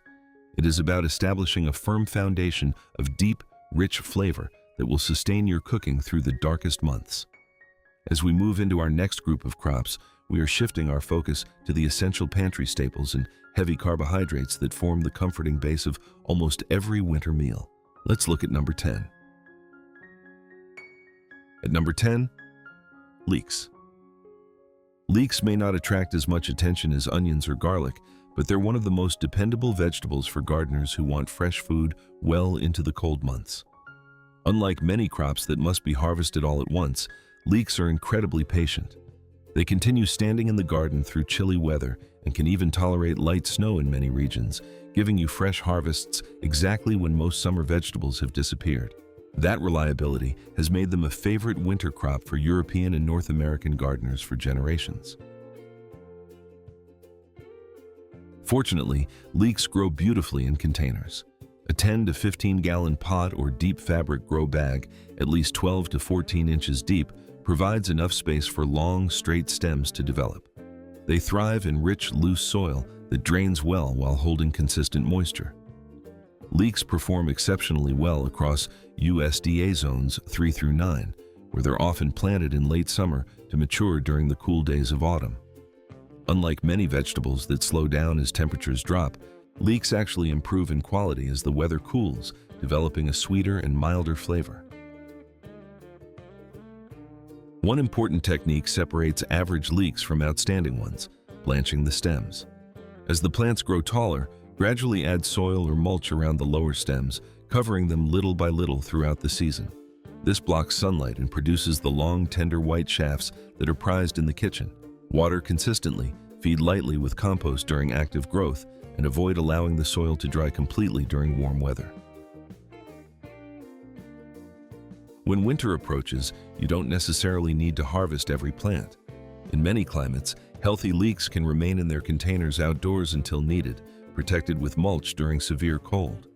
For longer storage, lift them carefully, trim the roots and outer leaves, and refrigerate or store them in a cool, humid location for several weeks. Whether added to soups, roasted alongside root vegetables, or slowly caramelized, leeks bring fresh flavor to winter meals long after the rest of the garden has gone quiet.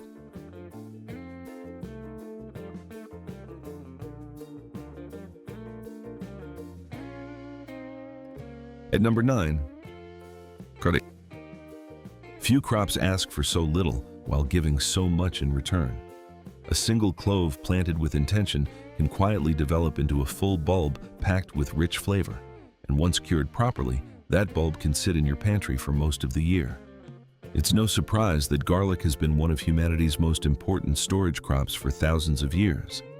If your goal is building a long-term winter food supply, no container garden feels complete without it. Garlic is remarkably well suited to containers. A 5 to 10-gallon pot with at least 10 inches of depth is enough for several bulbs, provided each clove is spaced about 4 to 6 inches apart. Loose, fertile soil with excellent drainage is essential because garlic dislikes sitting in constantly wet conditions. It grows successfully across USDA zones 3 through 9, with most gardeners planting cloves in autumn so the roots establish before winter. The bulbs remain dormant through the coldest months, then explode with vigorous growth as temperatures warm in spring. One of garlic's greatest advantages is how little maintenance it requires. After planting, water thoroughly and apply a generous layer of mulch to insulate the soil. Throughout winter, there's very little to do. As spring arrives, remove weeds, keep the soil evenly moist, and allow the plants to mature naturally. If hardneck varieties produce flower stalks called scapes, remove them early so the plant directs more energy into forming larger bulbs. Those scapes are also delicious, offering an extra harvest before the bulbs are even ready. After harvesting, resist the temptation to clean the bulbs immediately. Instead, hang them in a dry, shaded, well-ventilated area for 2 to 3 weeks to cure properly. Once fully cured, trim the roots and stems and store the bulbs in a cool, dry place. Good garlic often remains usable for 8 to 10 months, making it one of the longest-lasting vegetables you'll ever grow. For gardeners planning ahead, planting garlic isn't just growing next season's harvest, it's investing in nearly a year of homegrown flavor.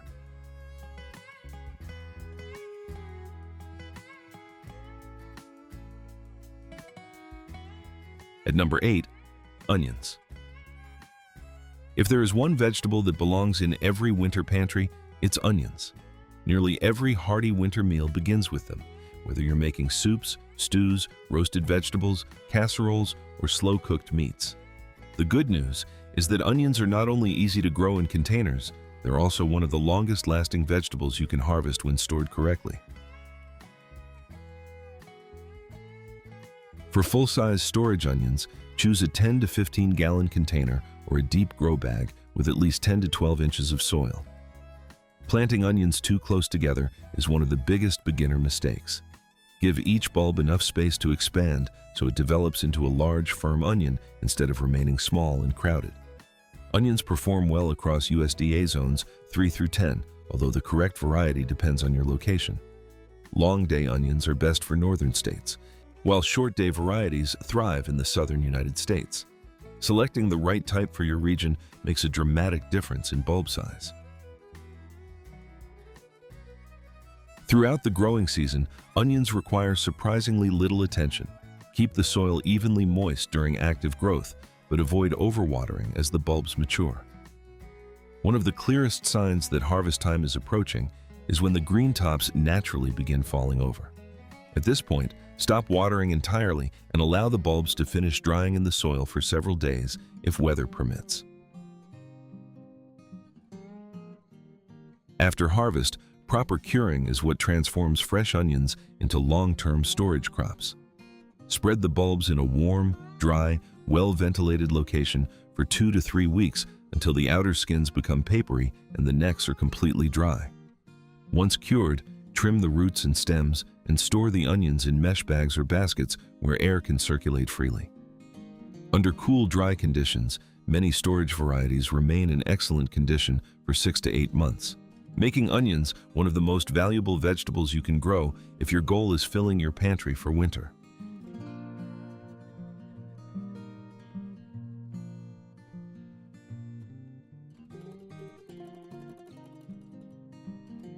At number 7, potatoes.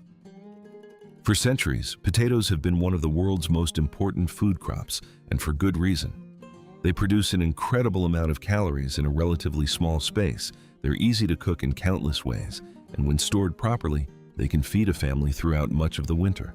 Even better, potatoes grow exceptionally well in containers, making them perfect for gardeners without traditional garden beds. The secret to success is choosing a container that's large enough.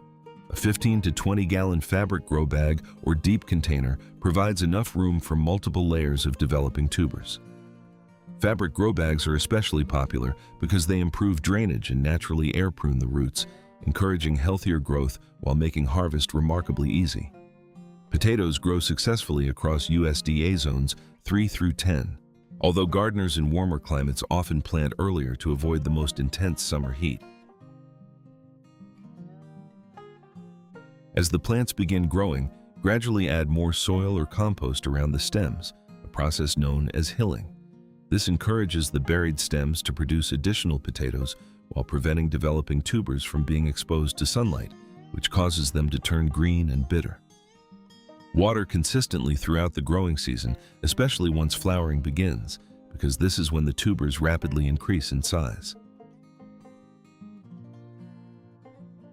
Harvesting is one of the most satisfying moments in container gardening. Once the foliage naturally yellows and dies back, stop watering and allow the soil to dry for about a week. Then simply tip over the grow bag and gather the hidden potatoes by hand. After harvest, cure them in a cool, shaded location for 1 to 2 weeks so the skins toughen. Properly cured potatoes stored in a cool, dark, well-ventilated place often remain usable for 4 to 8 months. Few container crops provide as much food, versatility, and long-term value as a single grow bag full of homegrown potatoes.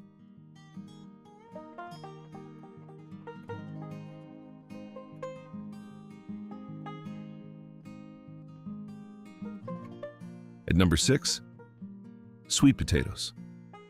While regular potatoes have earned their place as a pantry staple, sweet potatoes offer something equally valuable: exceptional storage life combined with outstanding nutrition. Rich in complex carbohydrates, fiber, and vitamin A, they're one of the few vegetables that actually improve after harvest. Give them a proper curing period, and they'll become sweeter, drier, and capable of feeding your family throughout much of the winter. Sweet potatoes thrive in containers because their vines naturally spill over the sides while the storage roots develop safely underground. Choose a 20 to 30 gallon fabric grow bag or large nursery container with at least 16 to 18 inches of soil depth. Loose, well-drained soil is essential because compacted soil limits root development. Sweet potatoes perform best in USDA zones 8 through 11, but gardeners in zones 5 through 7 can also produce excellent harvests by planting early and choosing shorter season varieties. Unlike many vegetables that struggle during hot summers, sweet potatoes absolutely love warm weather and continue growing vigorously when temperatures climb. One common mistake is harvesting too early. Even if the vines look impressive, the storage roots continue enlarging until late in the season. Allow the plants to mature fully before digging them carefully to avoid damaging the delicate skins. Freshly harvested sweet potatoes are surprisingly bland compared to what you're used to buying, but that's exactly where curing makes all the difference. Place the freshly harvested roots in a warm, humid location, around 80 to 85 degrees Fahrenheit, 27 to 29 degrees Celsius, for 7 to 10 days. During this time, the skins toughen while natural enzymes convert starch into sugar, dramatically improving both flavor and storage life. Once cured, move them to a cool, dry room, but never refrigerate them. Properly cured sweet potatoes can remain in excellent condition for 6 to 10 months, providing one of the longest-lasting and most nutritious food supplies a container gardener can produce.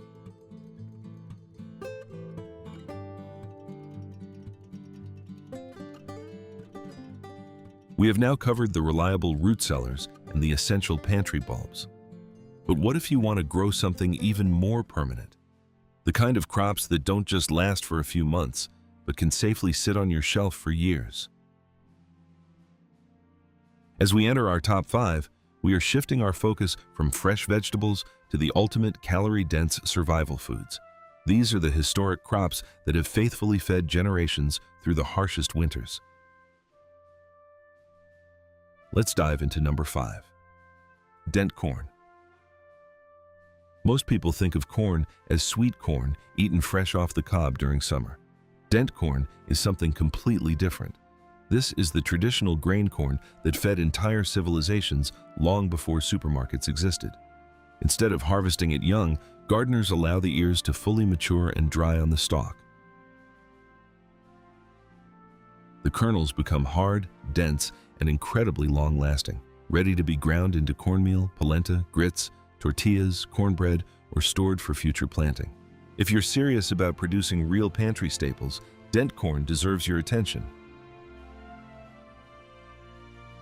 Although corn is usually associated with large fields, it can be grown successfully in containers if you have a sunny backyard, patio, or driveway with enough space. The key is growing several containers together because corn depends on wind pollination. A single plant rarely pollinates well. Use 20 to 30 gallon containers or half whiskey barrels, planting several stalks in each container and arranging the pots in a compact block rather than a single row. Dent corn performs best in USDA zones 4 through 10, provided it receives full sun and consistent watering during the hottest part of summer. Unlike sweet corn, patience is essential. Leave the ears on the plants until the husks become completely dry and papery. The kernels should be hard enough that a fingernail cannot easily dent them. After harvesting, hang the ears in a dry, well-ventilated location for several more weeks to ensure every kernel is fully dried before shelling. Once completely dry, remove the kernels from the cob and store them in airtight containers or food-grade buckets with moisture absorbers. Properly dried dent corn can remain usable for several years, making it one of the longest-lasting food crops you can grow. Few container vegetables offer this combination of calories, versatility, and shelf life. For gardeners thinking beyond fresh harvests and toward genuine long-term food security, dent corn marks the point where a container garden begins producing true staple foods rather than simply fresh vegetables.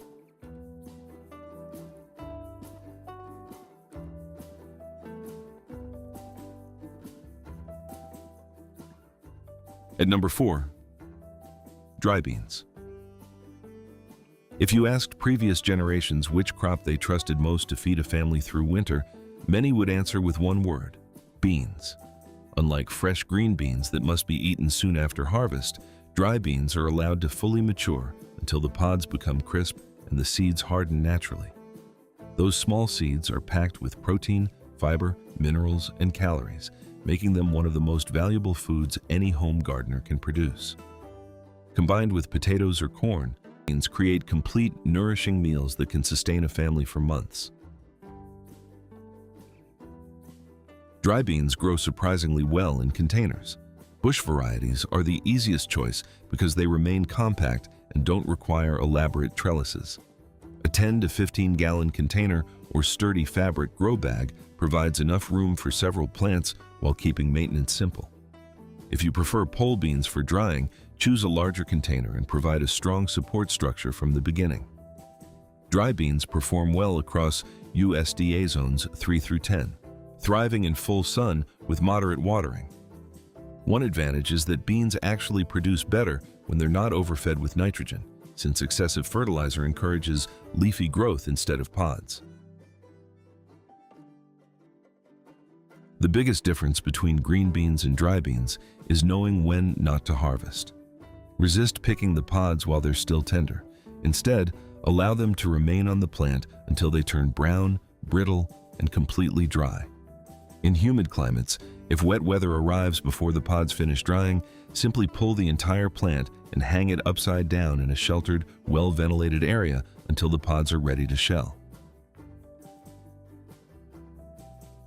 Once the beans are completely dry, remove them from the pods and spread them out for several additional days to eliminate any remaining moisture. Store them in airtight glass jars, sealed containers, or food-grade buckets in a cool, dry location. Properly dried beans remain edible for many years, making them one of the longest-lasting foods a gardener can grow. Few crops deliver so much nutrition from such a small amount of space, and that's exactly why dry beans have earned their place among the greatest food storage crops in the world.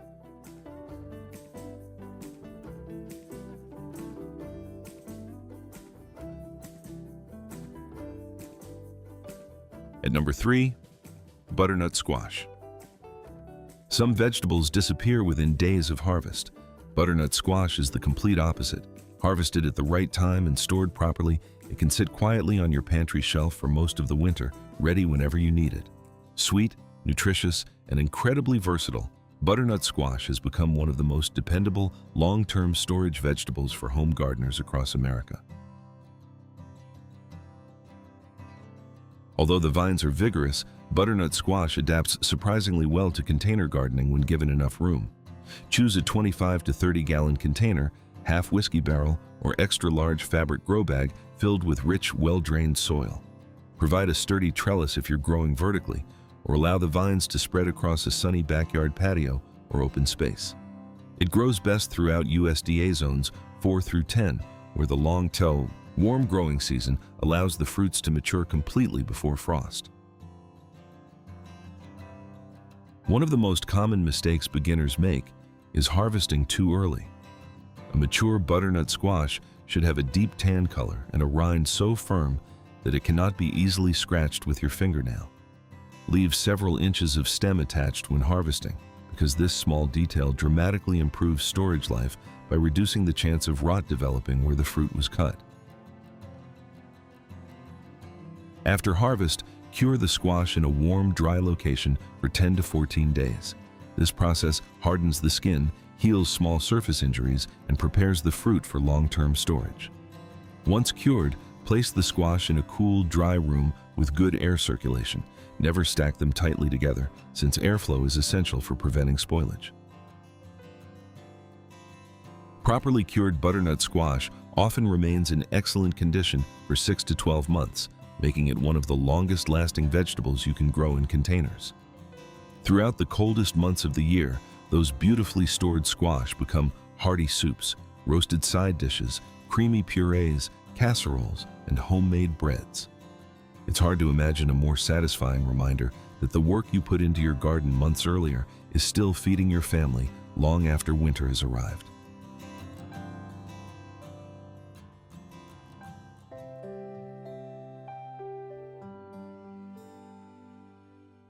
At number 2, rutabaga. If carrots and turnips are the dependable workhorses of the winter garden, rutabaga is the heavyweight champion. This often overlooked root vegetable has been feeding families through harsh northern winters for centuries because it combines exceptional cold tolerance with one of the longest storage lives of any vegetable. Many modern gardeners overlook rutabaga simply because it's not as common in grocery stores, but for anyone building a true winter pantry, it's one of the smartest crops you can grow. Rutabagas need slightly more room than turnips, making them well-suited to a 10 to 15-gallon container or deep fabric grow bag with at least 12 inches of loose, fertile soil. Give each plant enough space to expand because mature roots can become impressively large. They thrive throughout USDA zones 3 through 9, and unlike warm-season vegetables, rutabagas actually perform their best as temperatures begin to fall. Planting in late summer allows the roots to mature during cool autumn weather, producing sweeter, denser flesh with outstanding storage quality. One of the secrets experienced gardeners know is to let rutabagas experience a few light frosts before harvesting. The cooler temperatures encourage the plant to convert stored starch into natural sugars, creating a noticeably richer flavor. Water consistently throughout the growing season, but avoid excessive nitrogen fertilizer, which encourages leafy growth instead of large storage roots. After harvesting, trim the leafy tops to about an inch above the crown without damaging the skin. Brush away loose soil and move the roots into a cool, humid storage area, such as a basement or root cellar. Under proper conditions, rutabagas remain firm and flavorful for 4 to 6 months, often lasting well into spring. Whether mashed with butter, roasted alongside potatoes, or slowly cooked into hearty winter stews, they provide dependable nutrition when fresh garden harvests have long since disappeared. Few vegetables combine productivity, cold tolerance, and storage life as effectively as rutabaga, making it one of the true stars of a winter food garden.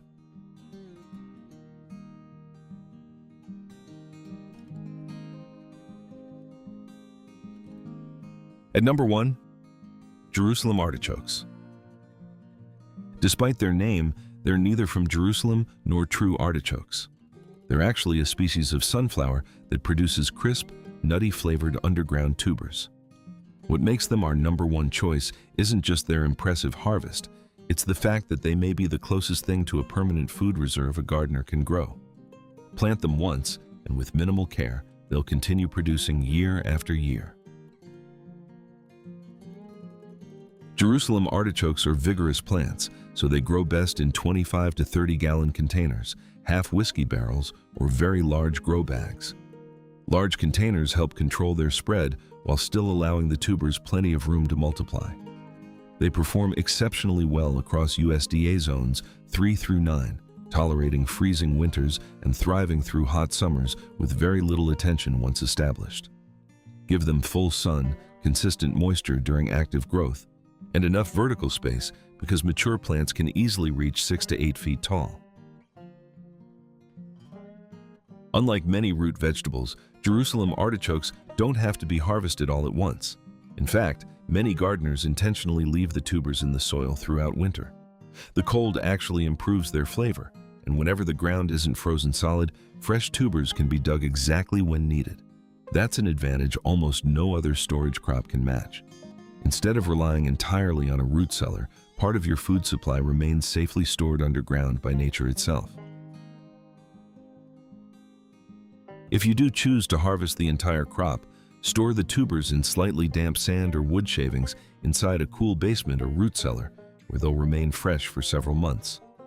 But perhaps the greatest benefit is this: no matter how carefully you harvest, a few small tubers almost always remain behind. The following spring, they'll sprout into a brand new crop without you planting another seed. That incredible combination of massive yields, reliable winter harvests, and perennial productivity makes Jerusalem artichokes one of the smartest long-term food investments any container gardener can make, and that's why they earn the number 1 spot on today's list.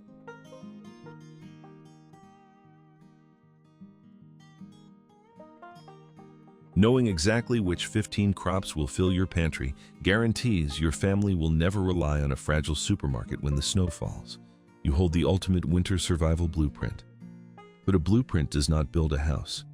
Dreaming about a full root cellar does not magically make the food appear.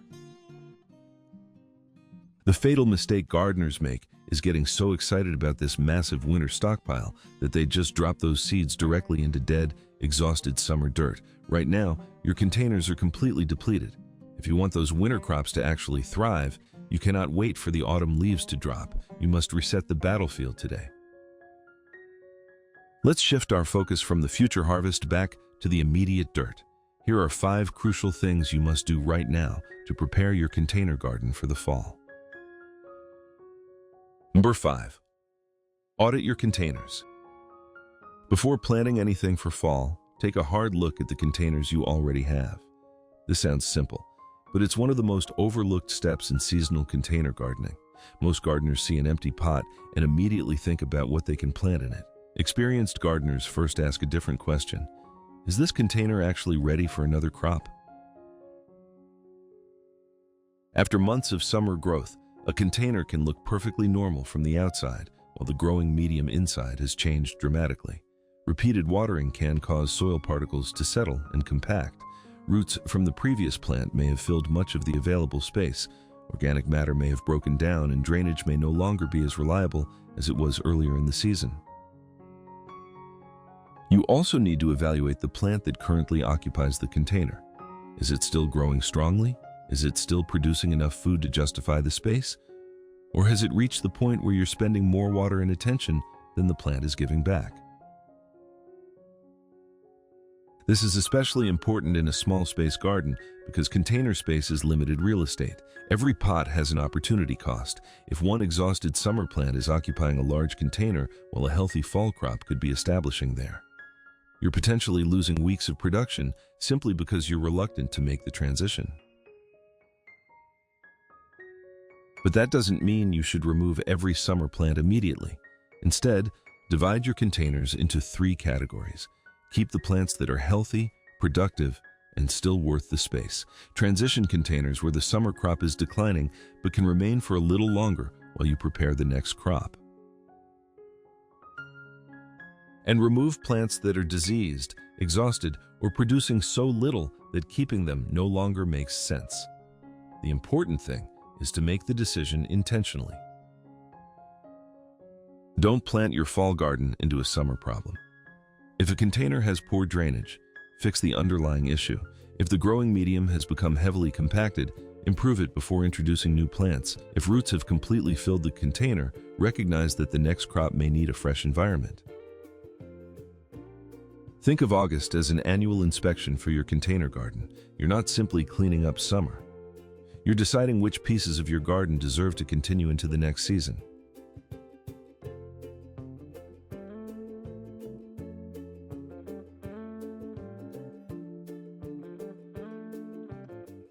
Number 4. Refresh the potting mix.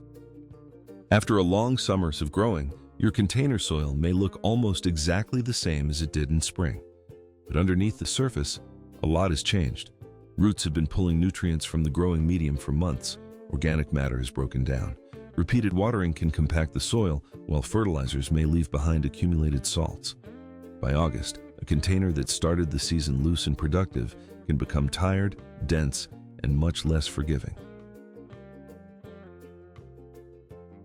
That's why one of the smartest things you can do before planting your fall garden is refresh the growing medium instead of simply planting into it again. And here's an important mindset shift. Used potting soil isn't necessarily dead soil. If the previous plant was healthy and the container didn't suffer from serious disease or pest problems, there's often no reason to throw everything away. You can rebuild what you've already got.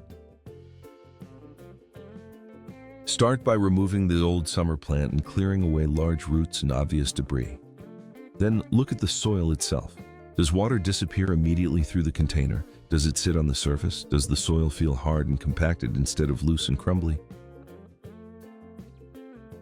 Those signs tell you more than simply looking at the color of the soil. The next step is restoring organic matter. Mature compost can help replenish the biological activity and organic material that were gradually consumed during the summer. But don't make the mistake of filling the entire container with compost. A productive container needs balance. Too much fine organic material can hold excessive moisture and reduce the airspace roots need. That brings us to the second part of the reset: structure. Healthy roots need both water and oxygen. If the growing medium has become dense, incorporating a material such as perlite can help create additional air spaces and improve drainage.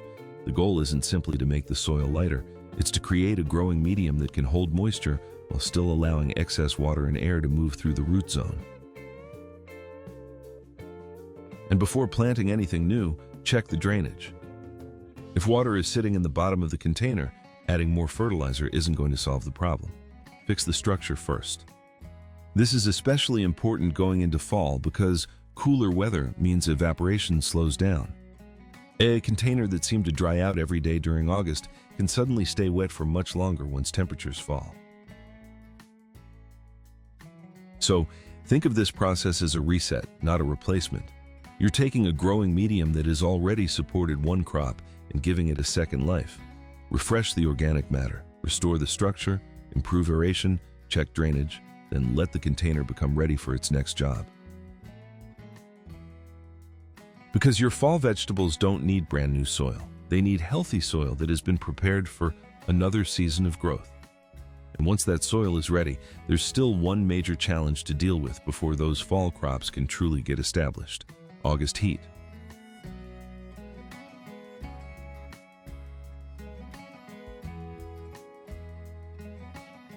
Number 3. Protect the root zone from August heat. When gardeners think about protecting plants from summer heat, they usually look at the leaves. They see drooping foliage, scorched edges, or flowers falling off, and immediately think the plant needs more shade. But with container gardening, there's another part of the plant quietly taking the punishment: the roots. A container can become dramatically hotter than the surrounding ground, especially when it's sitting on concrete, balcony, or another surface that absorbs and reflects heat. Dark-colored pots can become even hotter when exposed to direct afternoon sun. And unlike plants growing in the ground, container roots have a relatively small volume of soil available to buffer those temperature swings. This creates a strange situation. The plant may appear healthy in the morning, yet by late afternoon, the root zone can be under serious heat and moisture stress. Water evaporates faster, the growing medium dries unevenly, and the plant has to spend more energy simply trying to survive the environment around its roots. That's why August isn't the time to ask only, does this plant need more water? You should also ask, how can I make this container less hostile to the roots? The first strategy is mulching. A layer of organic mulch across the surface of the container can slow evaporation and reduce the speed at which the growing medium heats and cools. It doesn't need to be complicated. Straw, shredded leaves, or another suitable organic mulch can act as a protective layer between the intense summer air and the soil underneath. The second strategy is using shade intelligently. You don't necessarily need to put every container into full shade. In many cases, the most useful shade is protection from the harshest afternoon sun. A location that receives gentle morning sunlight but becomes shaded later in the day can dramatically change the environment around a container. You can also create microclimates by positioning taller plants near smaller containers or using walls and structures that block the strongest afternoon exposure. The goal isn't to eliminate sunlight, it's to reduce the period when the container is receiving the most intense heat. And there's another strategy that works particularly well in urban container gardens: double potting. Instead of allowing the growing container to sit directly exposed to the environment, place it inside a larger outer container. The extra layer creates an additional buffer between the root zone and the surrounding heat. It won't magically make a container cool, but it can reduce the severity of temperature swings. This is where container gardening becomes less about following a fixed set of rules and more about reading your environment. A black plastic pot sitting on a south-facing balcony in August is experiencing a very different reality from the same plant growing in a large, light-colored container beneath partial afternoon shade. The plant hasn't changed, the environment has. And that's the mindset you need going into fall. Your goal isn't simply to keep plants alive through August. You want to protect the root systems so they remain strong enough to support the next generation of crops. Because the fall garden you're planning in August still has to survive the summer that's happening right now. And while you're protecting those roots, there's another clock already ticking. The fall planting window.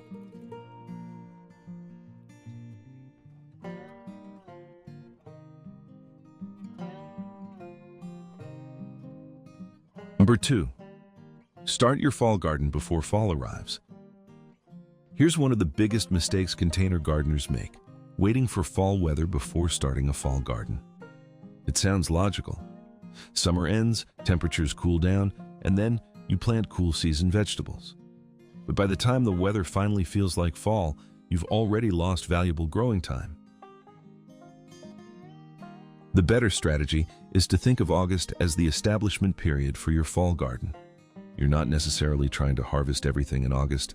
You're giving your fall crops enough time to germinate, develop roots, and establish themselves while the soil is still warm and there are enough daylight hours for growth.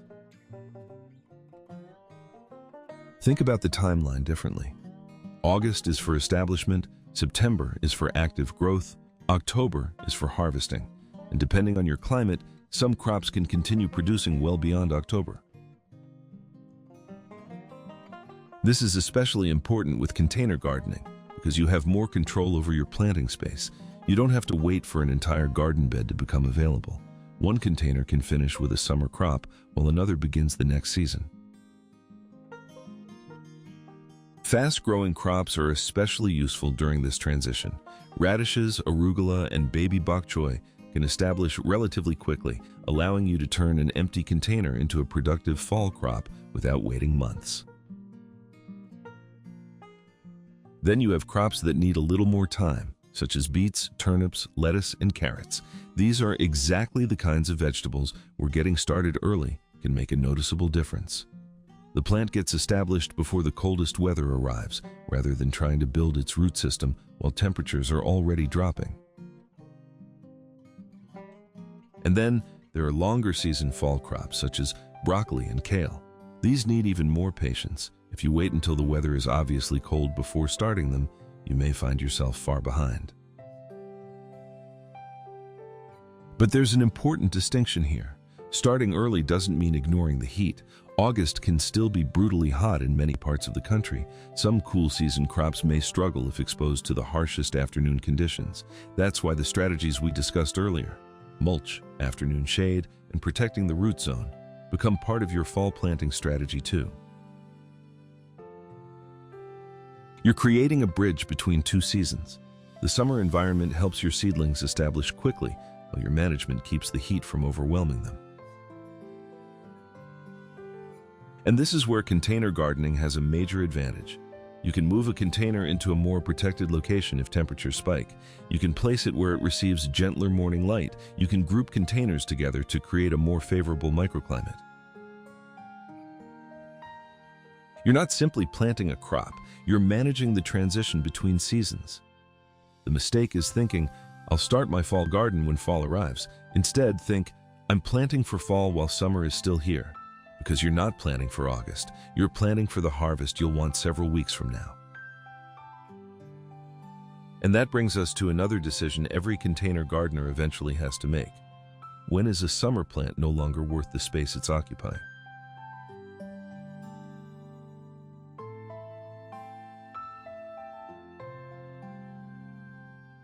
Number 1. Build your first frost survival system now. The first frost doesn't become a problem on the night it arrives. It becomes a problem weeks earlier when you realize you weren't prepared for it. This is especially true with container gardening. A plant growing in the ground has a large mass of soil surrounding its roots, which provides some natural insulation. A container has far less protection. The root zone can cool down quickly, and the plant itself is more exposed to wind and sudden temperature changes. But there's one major advantage container gardeners have. Mobility. A container can move. That simple fact can completely change how you prepare for frost. Instead of waiting until the forecast suddenly shows a freezing night, decide in advance where your most valuable containers will go.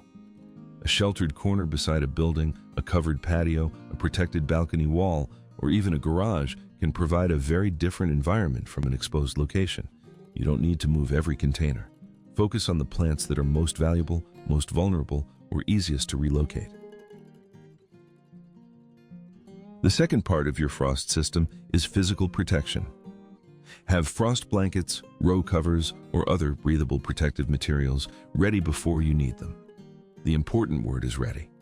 You don't want to discover on the evening before a frost that you have nothing suitable to cover your plants. And remember that protection isn't only about the leaves. A layer of organic mulch can help buffer the soil and reduce rapid temperature changes around the roots. It won't make a container frost-proof, but it can help create a more stable root environment.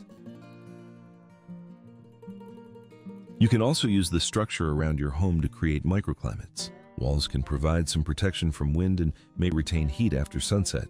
Containers grouped together can be less exposed than isolated pots sitting in open space. A sheltered location can sometimes make a meaningful difference during a short cold event. But frost preparation isn't only about protecting plants, it's also about knowing when to harvest. This is where your strategy needs to change as the season moves toward freezing weather. Don't always wait for every vegetable to reach its maximum possible size. If a hard frost is approaching, harvesting mature or nearly mature produce can be smarter than risking the entire crop. For leafy greens, you may be able to harvest outer leaves while allowing the plant to continue growing. For root crops, you can decide whether they're better left protected in the container or harvested before severe freezing arrives. For tender crops, the forecast may determine when it's better to harvest rather than gamble. The key is to stop thinking of frost as a surprise. Frost is a deadline. And once you know that deadline is coming, you can work backward. August is when you prepare the materials. September is when you watch how your fall crops establish. October is when you begin paying closer attention to overnight temperatures.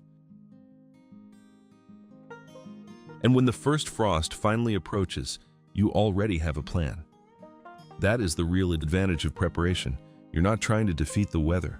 You're making your garden less vulnerable to it, because a resilient container garden isn't one that never experiences heat, cold, drought, or sudden weather changes. It's one where you've already decided what you're going to do when those conditions arrive.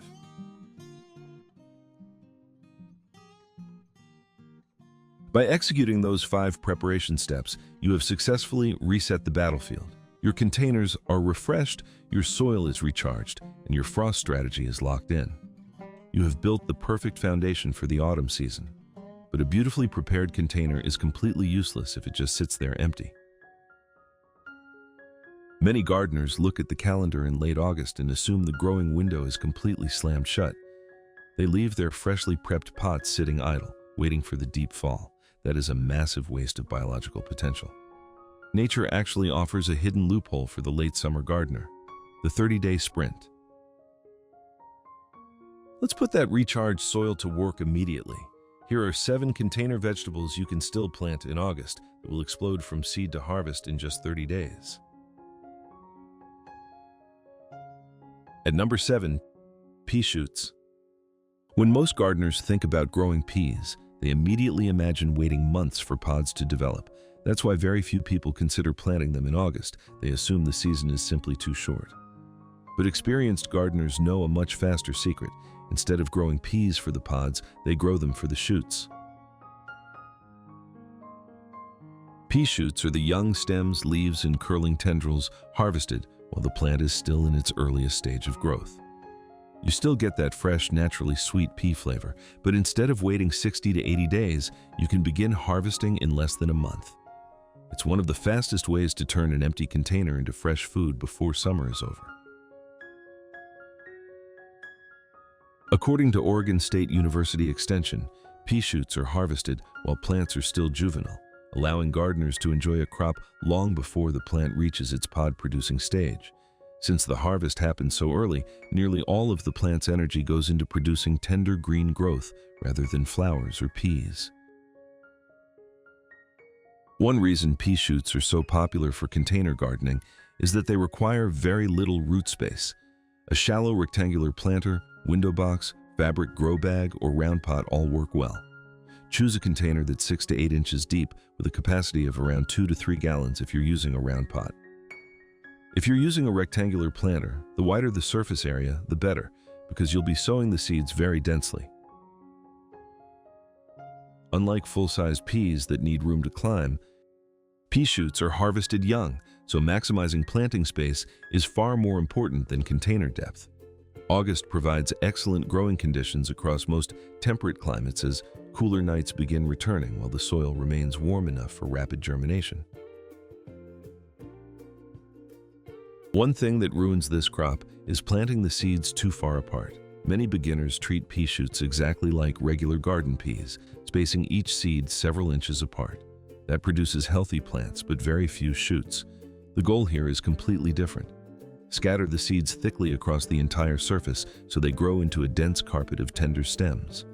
More seeds mean more harvest from exactly the same container. The reward comes incredibly quickly. Most gardeners can make their first cut in just 18 to 25 days when the shoots reach about 4 to 6 inches tall. Using clean scissors, simply harvest the stems just above the lowest pair of leaves. Many varieties will regrow for a second cutting if the weather remains favorable. Nutritionally, pea shoots are loaded with vitamins A, C, and K, folate, chlorophyll, and powerful antioxidants. Their sweet, crisp flavor makes them perfect for fresh salads, sandwiches, stir-fries, ramen, or blended into nutrient-rich green smoothies. If your goal is to harvest something before next month is over, few vegetables can compete with pea shoots. They're proof that sometimes the fastest harvest doesn't come from growing the whole plant. It comes from harvesting it while it's still young.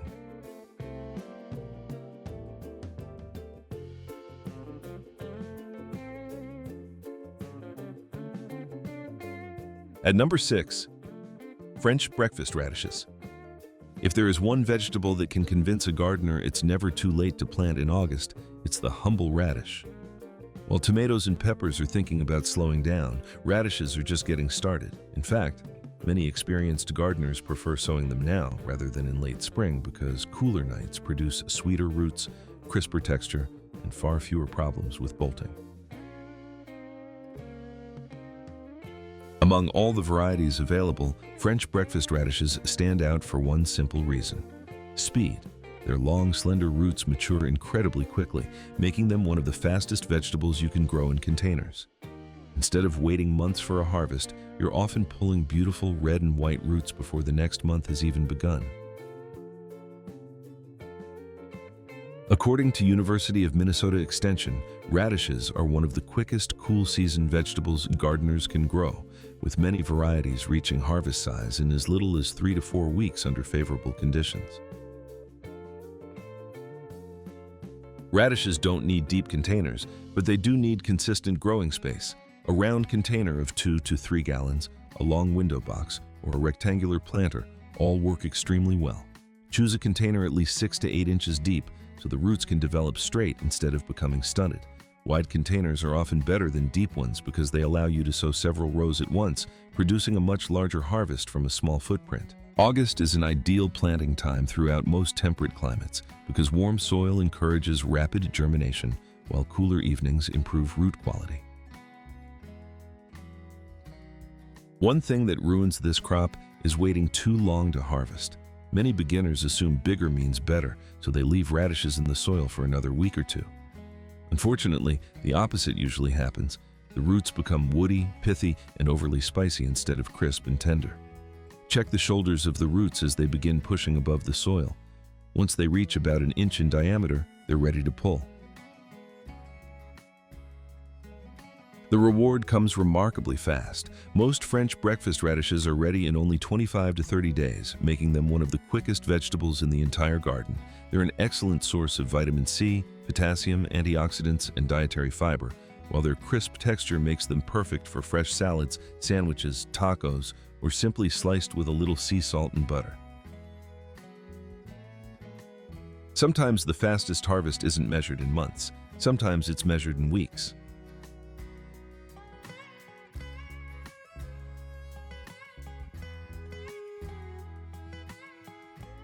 At number 5, baby bok choy. Few vegetables benefit from August planting as much as bok choy.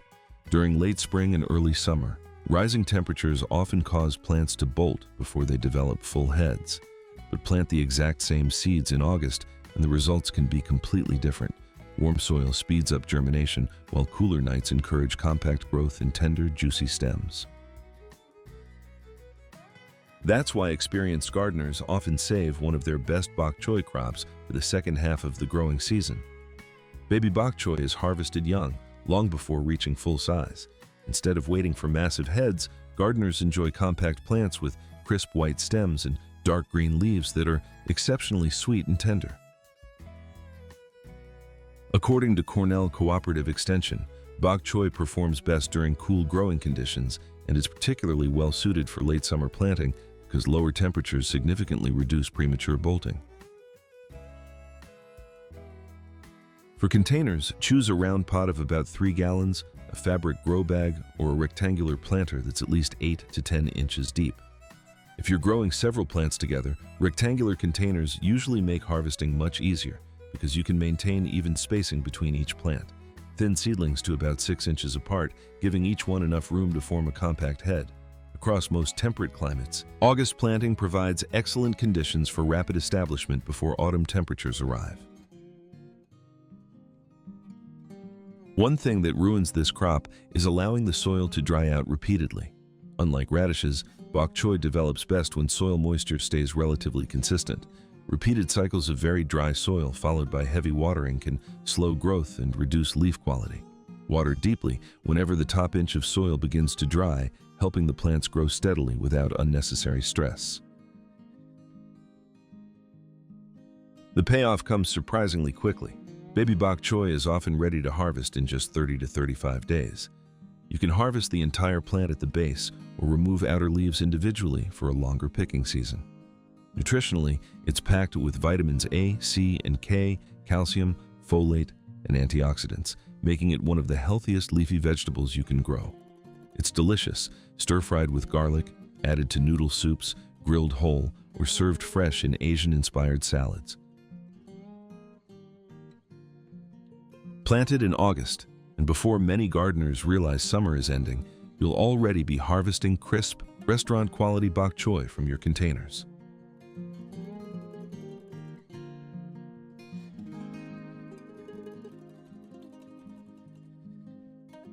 At number 4, arugula. If you've ever grown arugula in late spring, you've probably experienced the same frustration. The plants start beautifully, then a stretch of hot weather arrives, flower stalks shoot upward almost overnight, and the leaves become noticeably more bitter. That's why many gardeners mistakenly believe arugula is difficult to grow. The truth is, they're simply planting it at the wrong time. August is when arugula begins to shine again. The soil is still warm enough for rapid germination, but cooler nights slow bolting and encourage a steady supply of tender, peppery leaves. Instead of racing to produce flowers, the plant spends more time producing exactly what we want: fresh, edible foliage. According to Iowa State University Extension, arugula is a cool-season leafy vegetable that develops its best flavor and leaf quality under moderate temperatures, making late summer planting ideal in many regions.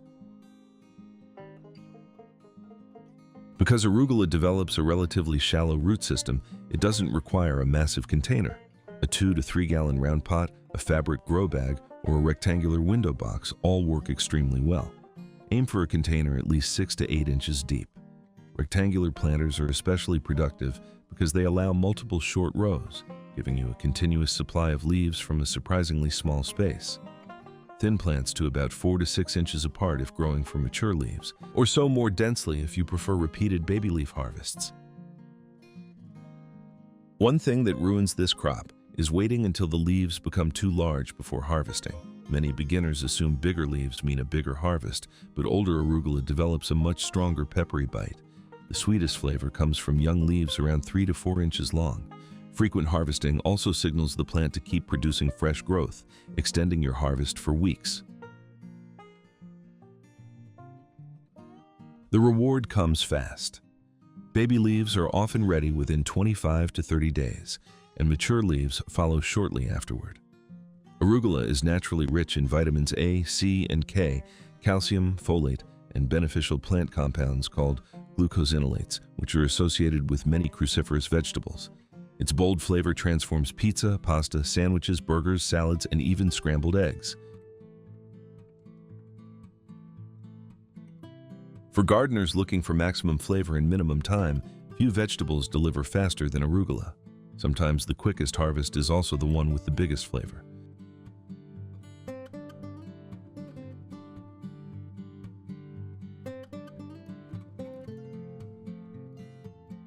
At number 3, tatsoi.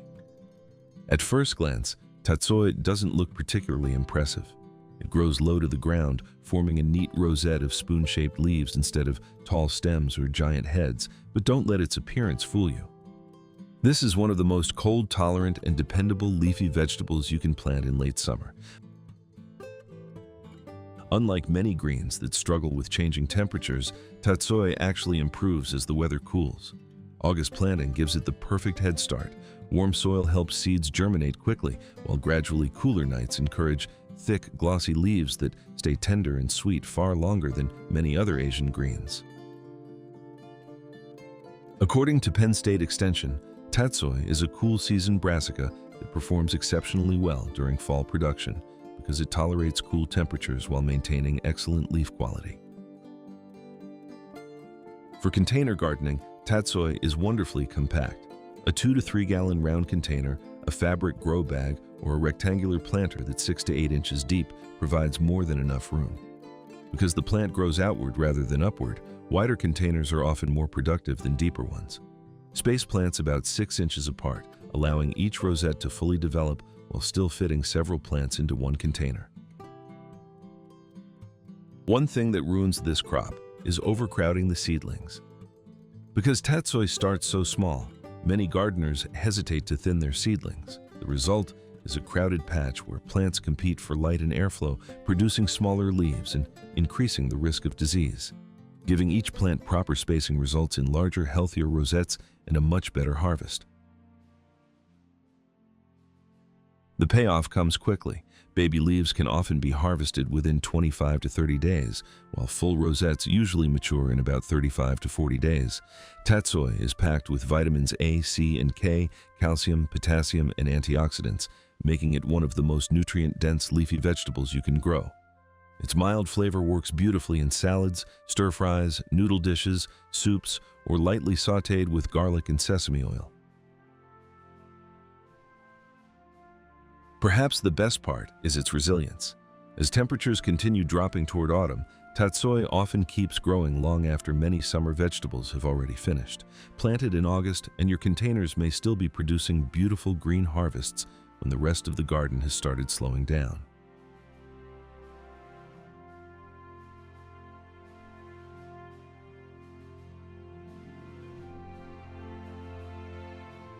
At number 2, baby leaf lettuce. Most gardeners think lettuce belongs to spring. They sow it early, enjoy a few weeks of harvests, and then watch the plants bolt as summer temperatures climb. By August, many people have already given up on growing lettuce altogether. But experienced gardeners know August is actually the beginning of lettuce season all over again, as the intense heat of midsummer slowly fades and nights become cooler. Lettuce once again grows the way it was meant to, quickly, tenderly, and without rushing to flower. Instead of trying to produce large heads, many gardeners switch to baby leaf lettuce, harvesting young leaves while they're at their sweetest and most nutritious. According to University of California Agriculture and Natural Resources, lettuce is a cool season crop that performs significantly better as temperatures moderate, making late summer planting one of the best strategies for extending the harvest into fall. Baby leaf lettuce doesn't require deep containers, but it benefits from plenty of surface area. A 2 to 3 gallon round pot, fabric grow bag, window box, or wide rectangular planter that's about 6 to 8 inches deep is ideal. If you're growing a salad mix, sow seeds more densely than you would for head lettuce. Wide containers allow dozens of plants to grow together, creating a thick carpet of leaves that can be harvested repeatedly. One thing that ruins this crop is letting the soil completely dry out after germination. Lettuce has shallow roots, and young seedlings are especially sensitive to inconsistent moisture. If the soil repeatedly dries out, growth slows dramatically and the leaves often become tougher and more bitter. The goal isn't constantly wet soil, it's steady, even moisture that keeps the plants growing without stress. The reward arrives quickly. Most baby lettuce varieties are ready to begin harvesting in just 25 to 30 days. Rather than pulling the whole plant, simply snip the outer leaves while leaving the center intact. This cut-and-come-again method allows the same container to produce multiple harvests over several weeks.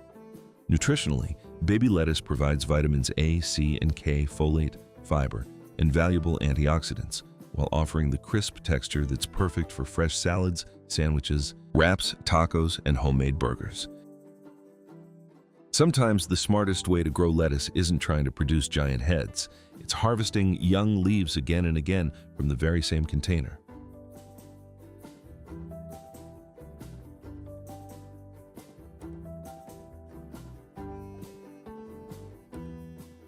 At number 1, baby spinach.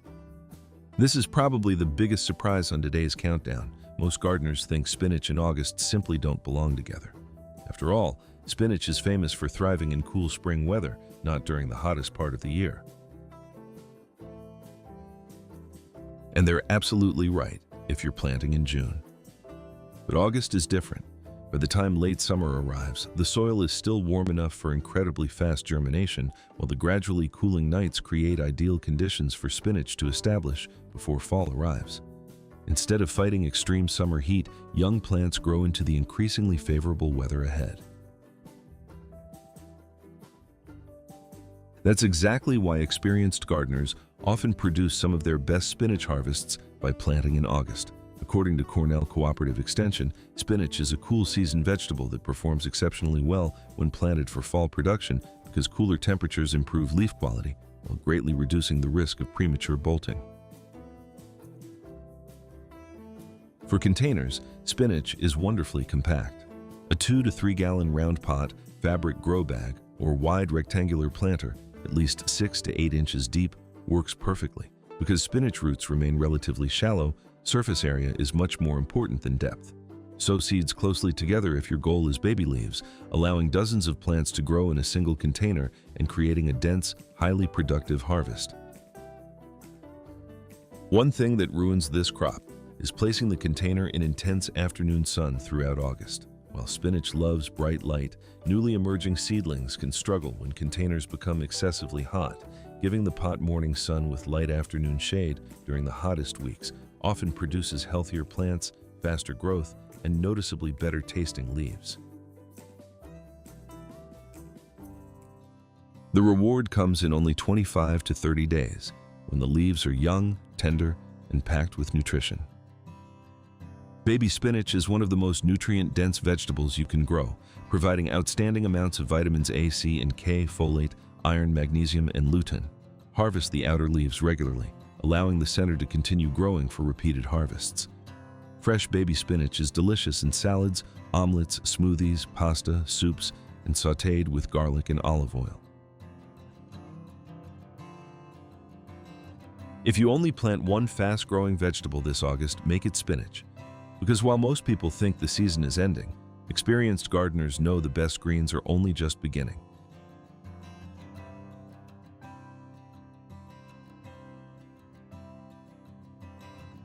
Getting those 30-day sprint crops into the soil is the ultimate way to hack the calendar. You are guaranteeing a lightning-fast harvest before the autumn chill even arrives.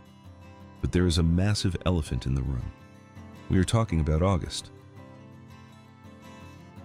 In many regions, August isn't just the late summer, it is the absolute peak of blistering, unforgiving heat. While your fast-growing seeds are racing against the calendar, they are also battling a boiling thermometer. A sudden heat wave can fry delicate seedlings in a single afternoon, turning your containers into a graveyard of scorched leaves. To build a truly bulletproof garden, you cannot only rely on speed. You need plants that treat a scorching heat wave as an absolute luxury. Let's shift our strategy from outrunning the calendar to conquering the thermometer. Here are 7 container vegetables that don't just survive the brutal August heat, they absolutely devour it. At number 7, red amaranth. If your container garden starts looking exhausted in August, this is one plant that can completely change the way you think about summer gardening. While lettuce, spinach, and other cool season greens may slow down, bolt, or turn bitter, red amaranth actually becomes more comfortable as temperatures rise. And that gives us the first lesson of surviving a hot container garden. Don't fight the climate. Choose plants that are built for it. Red amaranth is a fast-growing leafy vegetable that can keep producing during the hottest part of the season. Its deep red and burgundy leaves also make it stand out visually, turning an ordinary container into something that looks almost ornamental. But the real advantage isn't its appearance. It's the fact that you can continue harvesting fresh greens when many traditional salad crops have already given up. However, even a heat-loving plant has one weakness in a container: the root zone. A pot sitting on concrete, brick, or a sun-heated balcony can become much hotter than the surrounding ground. The soil can lose moisture rapidly, creating a cycle of extreme heat followed by sudden dryness. So instead of trying to cool the entire plant, focus on protecting the roots. This is where strategic shade becomes one of your best tools. Red amaranth can handle plenty of sunlight, but during extreme afternoon heat, some protection can actually improve its performance. Morning sun gives the plant the energy it needs, while afternoon shade reduces the amount of heat accumulating inside the container. A balcony railing, taller neighboring plant, or simple shade cloth can create a cooler microclimate without sacrificing the benefits of sunlight. Then add mulch. A layer of organic material over the surface of the potting mix helps slow evaporation and shields the soil from direct sunlight. The goal isn't to keep the container constantly wet, it's to prevent the roots from experiencing dramatic swings between bone-dry and soaked conditions. As red amaranth grows, its own foliage can even become part of this system. Larger leaves shade the soil beneath them, reducing direct solar exposure and helping the container hold moisture longer. That's a small example of something experienced gardeners understand well. The plant doesn't always need you to solve every problem. Sometimes you can design the garden so the plant starts solving part of the problem itself. And that's why red amaranth earns the number 7 position. It's not just a vegetable that tolerates August, it's a reminder that successful summer container gardening begins with adaptation. Choose a crop that welcomes the heat, protect the roots from the worst afternoon exposure, slow moisture loss with mulch, and let the plant gradually create its own microclimate. You don't need to make August feel like spring. You just need to stop growing spring crops in an August environment.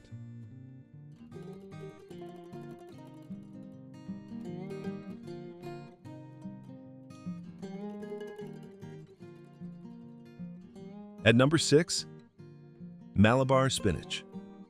If regular spinach is the vegetable that gives up when summer arrives, Malabar spinach is almost the opposite. It doesn't simply tolerate heat, it uses warm weather to produce vigorous, tender growth. That makes it one of the smartest leafy greens for an August container garden, especially when you stop trying to force cool season vegetables to survive conditions they were never designed for. Malabar spinach isn't true spinach. It's a heat-loving climbing green that can keep producing leaves and tender shoots when temperatures climb. And that gives you an important gardening lesson. When the environment changes, change the crop instead of constantly fighting the environment. The biggest challenge in a hot container isn't necessarily keeping the leaves cool. It's keeping the root zone from becoming a miniature oven. Containers lose moisture much faster than garden beds, especially when they're exposed to afternoon sun and hot concrete. That's why the survival strategy here is mulch and moisture stability. Think of mulch as insulation rather than decoration. A layer over the surface of the container reduces direct sunlight hitting the soil and slows evaporation. Instead of watering constantly because the surface looks dry every few hours, you're creating a more stable environment underneath. The roots experience fewer extreme temperature and moisture swings, which means the plant can spend more energy producing new growth. Malabar spinach also has another advantage. It grows vertically. Give it something to climb and it turns upward instead of occupying the entire surface of the container. As the vine becomes larger, its leaves create additional shade over the soil, effectively building its own cooling system. This is where vertical gardening becomes a survival strategy, not just a space-saving trick. The same plant can provide food above the container while protecting the root zone below. Harvesting also works differently from many leafy greens. Instead of removing the entire plant, you can continually harvest tender growing tips. That encourages branching and keeps the plant producing new shoots. The goal is to create a cycle of growth rather than a single harvest. And that's why Malabar spinach earns the number 6 spot. It teaches you that a hot weather container garden doesn't have to be a constant battle against evaporation. Choose a crop that thrives in warmth, stabilize the root environment with mulch, and use vertical growth to create shade where you need it most. When summer gets hotter, don't always reach for more water. Sometimes the smarter move is choosing a plant that actually enjoys the heat.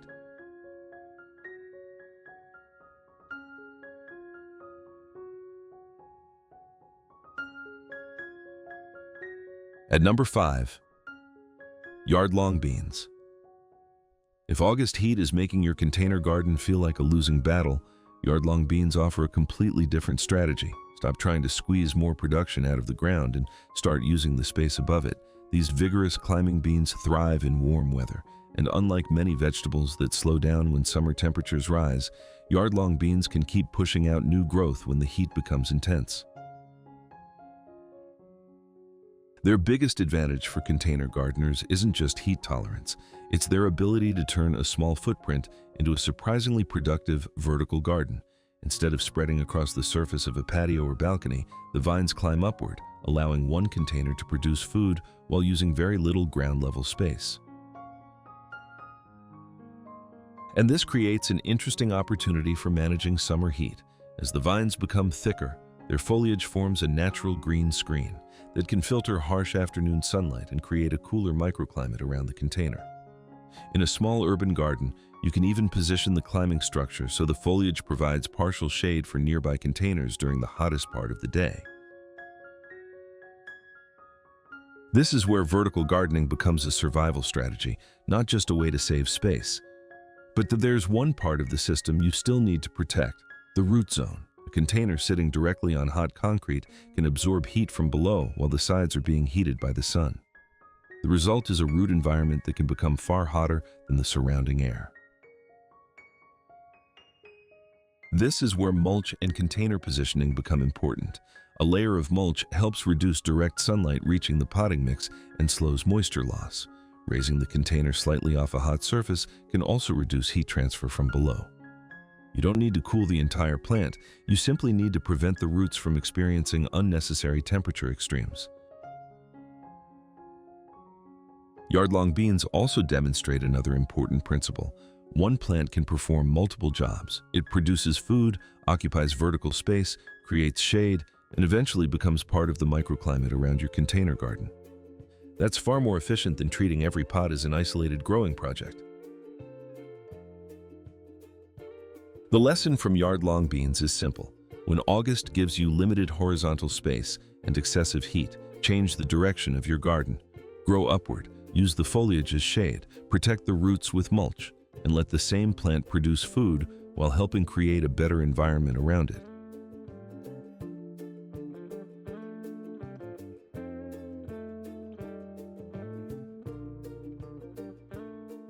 At number 4, hot peppers. If you have ever watched a container garden struggle through an August heat wave, peppers are one of the plants that can make you question everything you thought you knew about summer gardening. While many vegetables begin showing stress when temperatures climb, hot peppers are naturally adapted to warm conditions. They don't need you to recreate spring. They simply need you to stop creating unnecessary stress around them. That's the first strategic lesson from peppers. Heat isn't always the enemy.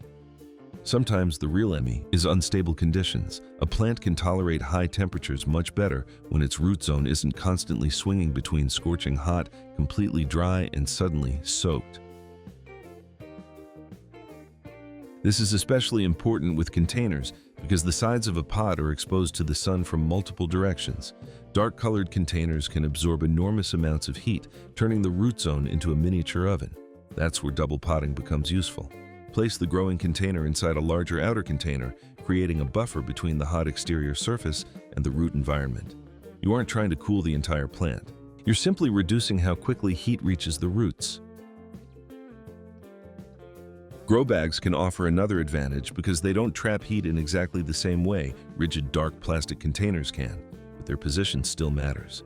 A grow bag sitting directly on hot concrete can absorb heat from below, so raising it slightly or placing it on a cooler surface can make the root environment more stable. Mulch adds another layer of protection. Instead of constantly reacting every time the soil surface dries out, mulch slows evaporation and helps maintain more consistent moisture. The objective isn't maximum water, it's stable moisture. Hot peppers also teach another important lesson. Don't mistake temporary stress for permanent failure. During extreme heat, plants may slow down or pause production. That doesn't necessarily mean something is wrong. Sometimes the smartest response is to reduce stress, maintain the root zone, and wait for conditions to become favorable again. And that's why hot peppers earn the number 4 spot. They show that successful August gardening isn't about forcing every plant to perform at maximum speed every day. It's about choosing crops that can handle the environment, then protecting them from the extremes that they weren't designed to handle. Give the plant the heat it wants. Protect the roots from the heat it doesn't need. Keep moisture stable, and let the pepper do what it does best, turn summer heat into a long season of fiery harvests.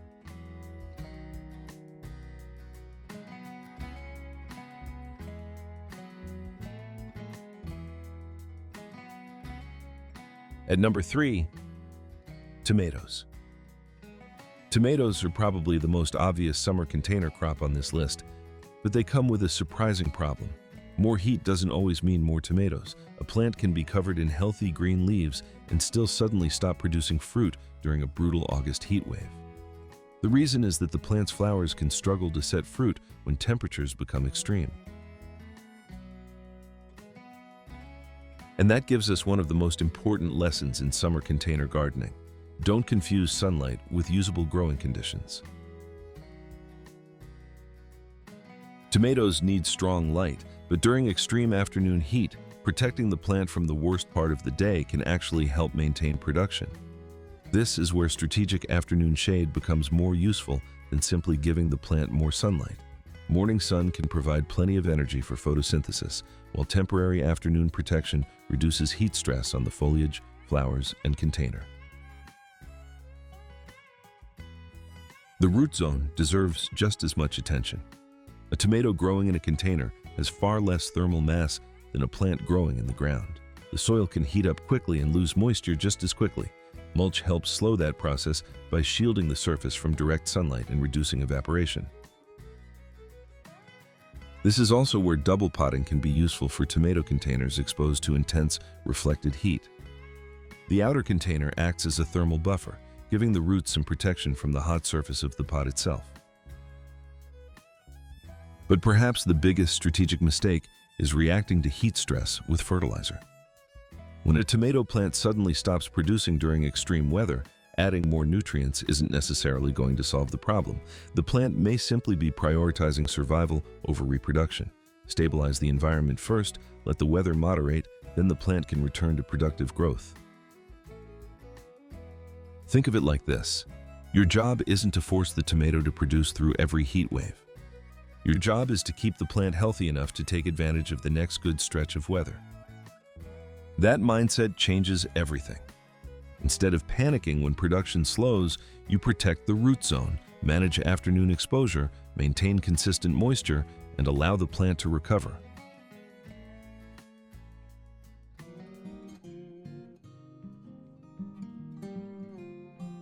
At number 2, okra. If most vegetables are simply trying to survive August, okra looks like it was waiting for it. High temperatures, intense sunlight, and long summer days that make lettuce struggle can actually create the conditions okra needs to grow aggressively. And that's why okra teaches one of the most important lessons in hot weather gardening. The best survival strategy isn't always protection. Sometimes it's choosing a plant that doesn't need to be protected from the thing you're worried about. In a container garden, this makes okra incredibly valuable. You don't have to spend the entire summer trying to create a cool spring-like environment. Instead, you can let the plant experience the warmth it naturally prefers while focusing your attention on the one thing containers make difficult: maintaining a stable root zone. A pot can heat up much faster than the ground, especially when it's sitting on concrete or exposed to reflected heat from walls and balconies. So the strategy here is not to cool the entire plant, it's to stabilize the roots. Mulch is one of the simplest ways to do that. A protective layer over the soil reduces direct solar exposure and slows moisture loss.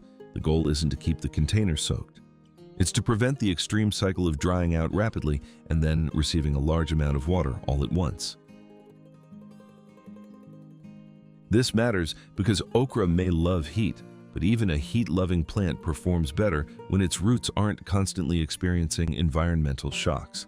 Think of the root zone as the plant's foundation. If that foundation stays relatively stable, the plant can focus its energy on leaves, flowers, and pods. There's also a timing advantage to harvesting okra.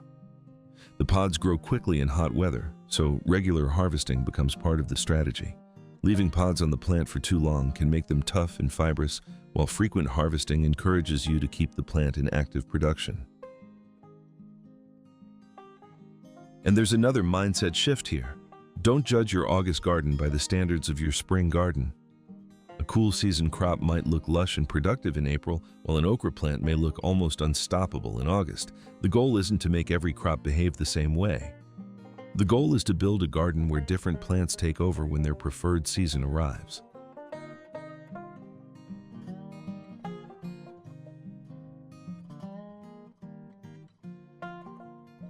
And at number 1, sweet potatoes. If there is one plant that perfectly represents the philosophy of this entire video, it's the sweet potato.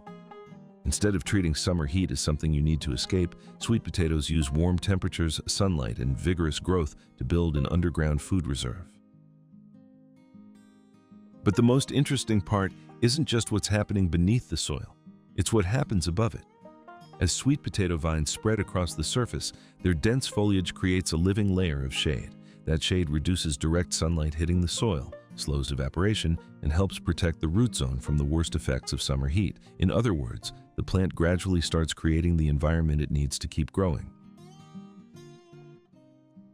That's a powerful concept for container gardening. Instead of constantly adding external solutions, you can choose plants that naturally help solve some of their own problems. Mulch can protect the soil, but sweet potato foliage can become a living mulch. Shade cloth can reduce sunlight, but the plant itself eventually creates shade. And while other crops may require you to constantly move them away from the heat, sweet potatoes can turn that same heat into growth. This makes grow bags particularly interesting for sweet potatoes. A large fabric container gives the vines room to spread while keeping the root environment relatively breathable. But the bigger lesson isn't about the container itself. It's about using the growth pattern of the plant as part of your garden design. You can allow the vines to cover exposed areas around the container, creating a miniature living canopy. That can reduce the amount of bare soil exposed to the sun and help the container hold moisture longer. There's also a second layer of productivity. Sweet potatoes aren't only valuable for their underground harvest. The young leaves and tender shoots can also be used as greens in many cuisines. That means one plant can provide food from both above and below the soil. And this is why sweet potatoes deserve the #1 spot. They don't just tolerate summer. They demonstrate what adaptation looks like at its best. The gardener provides the basic conditions. The plant does the rest. It grows toward the sun, spreads across the container, shades its own root zone, and stores energy underground. So when August arrives, don't automatically think about how to protect your garden from the heat. Ask a better question. How can I design my garden so the heat becomes part of the solution?